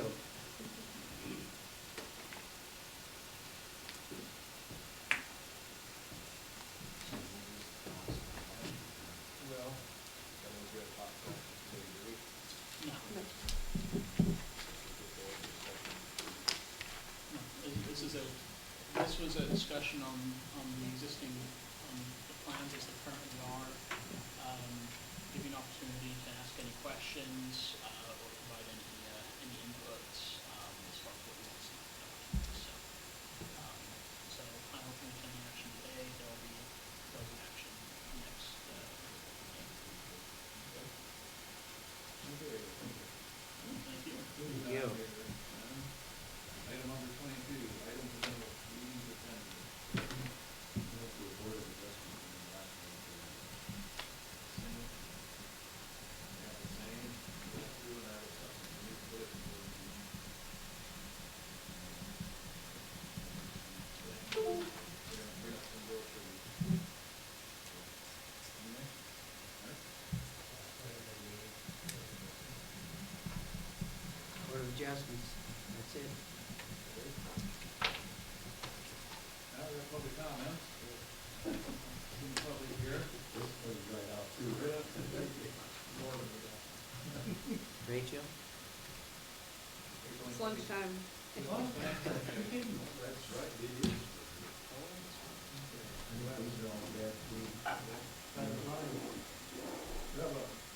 Motion to adjourn meeting then? I'll move to adjourn. I think they're all good. Todd made a motion.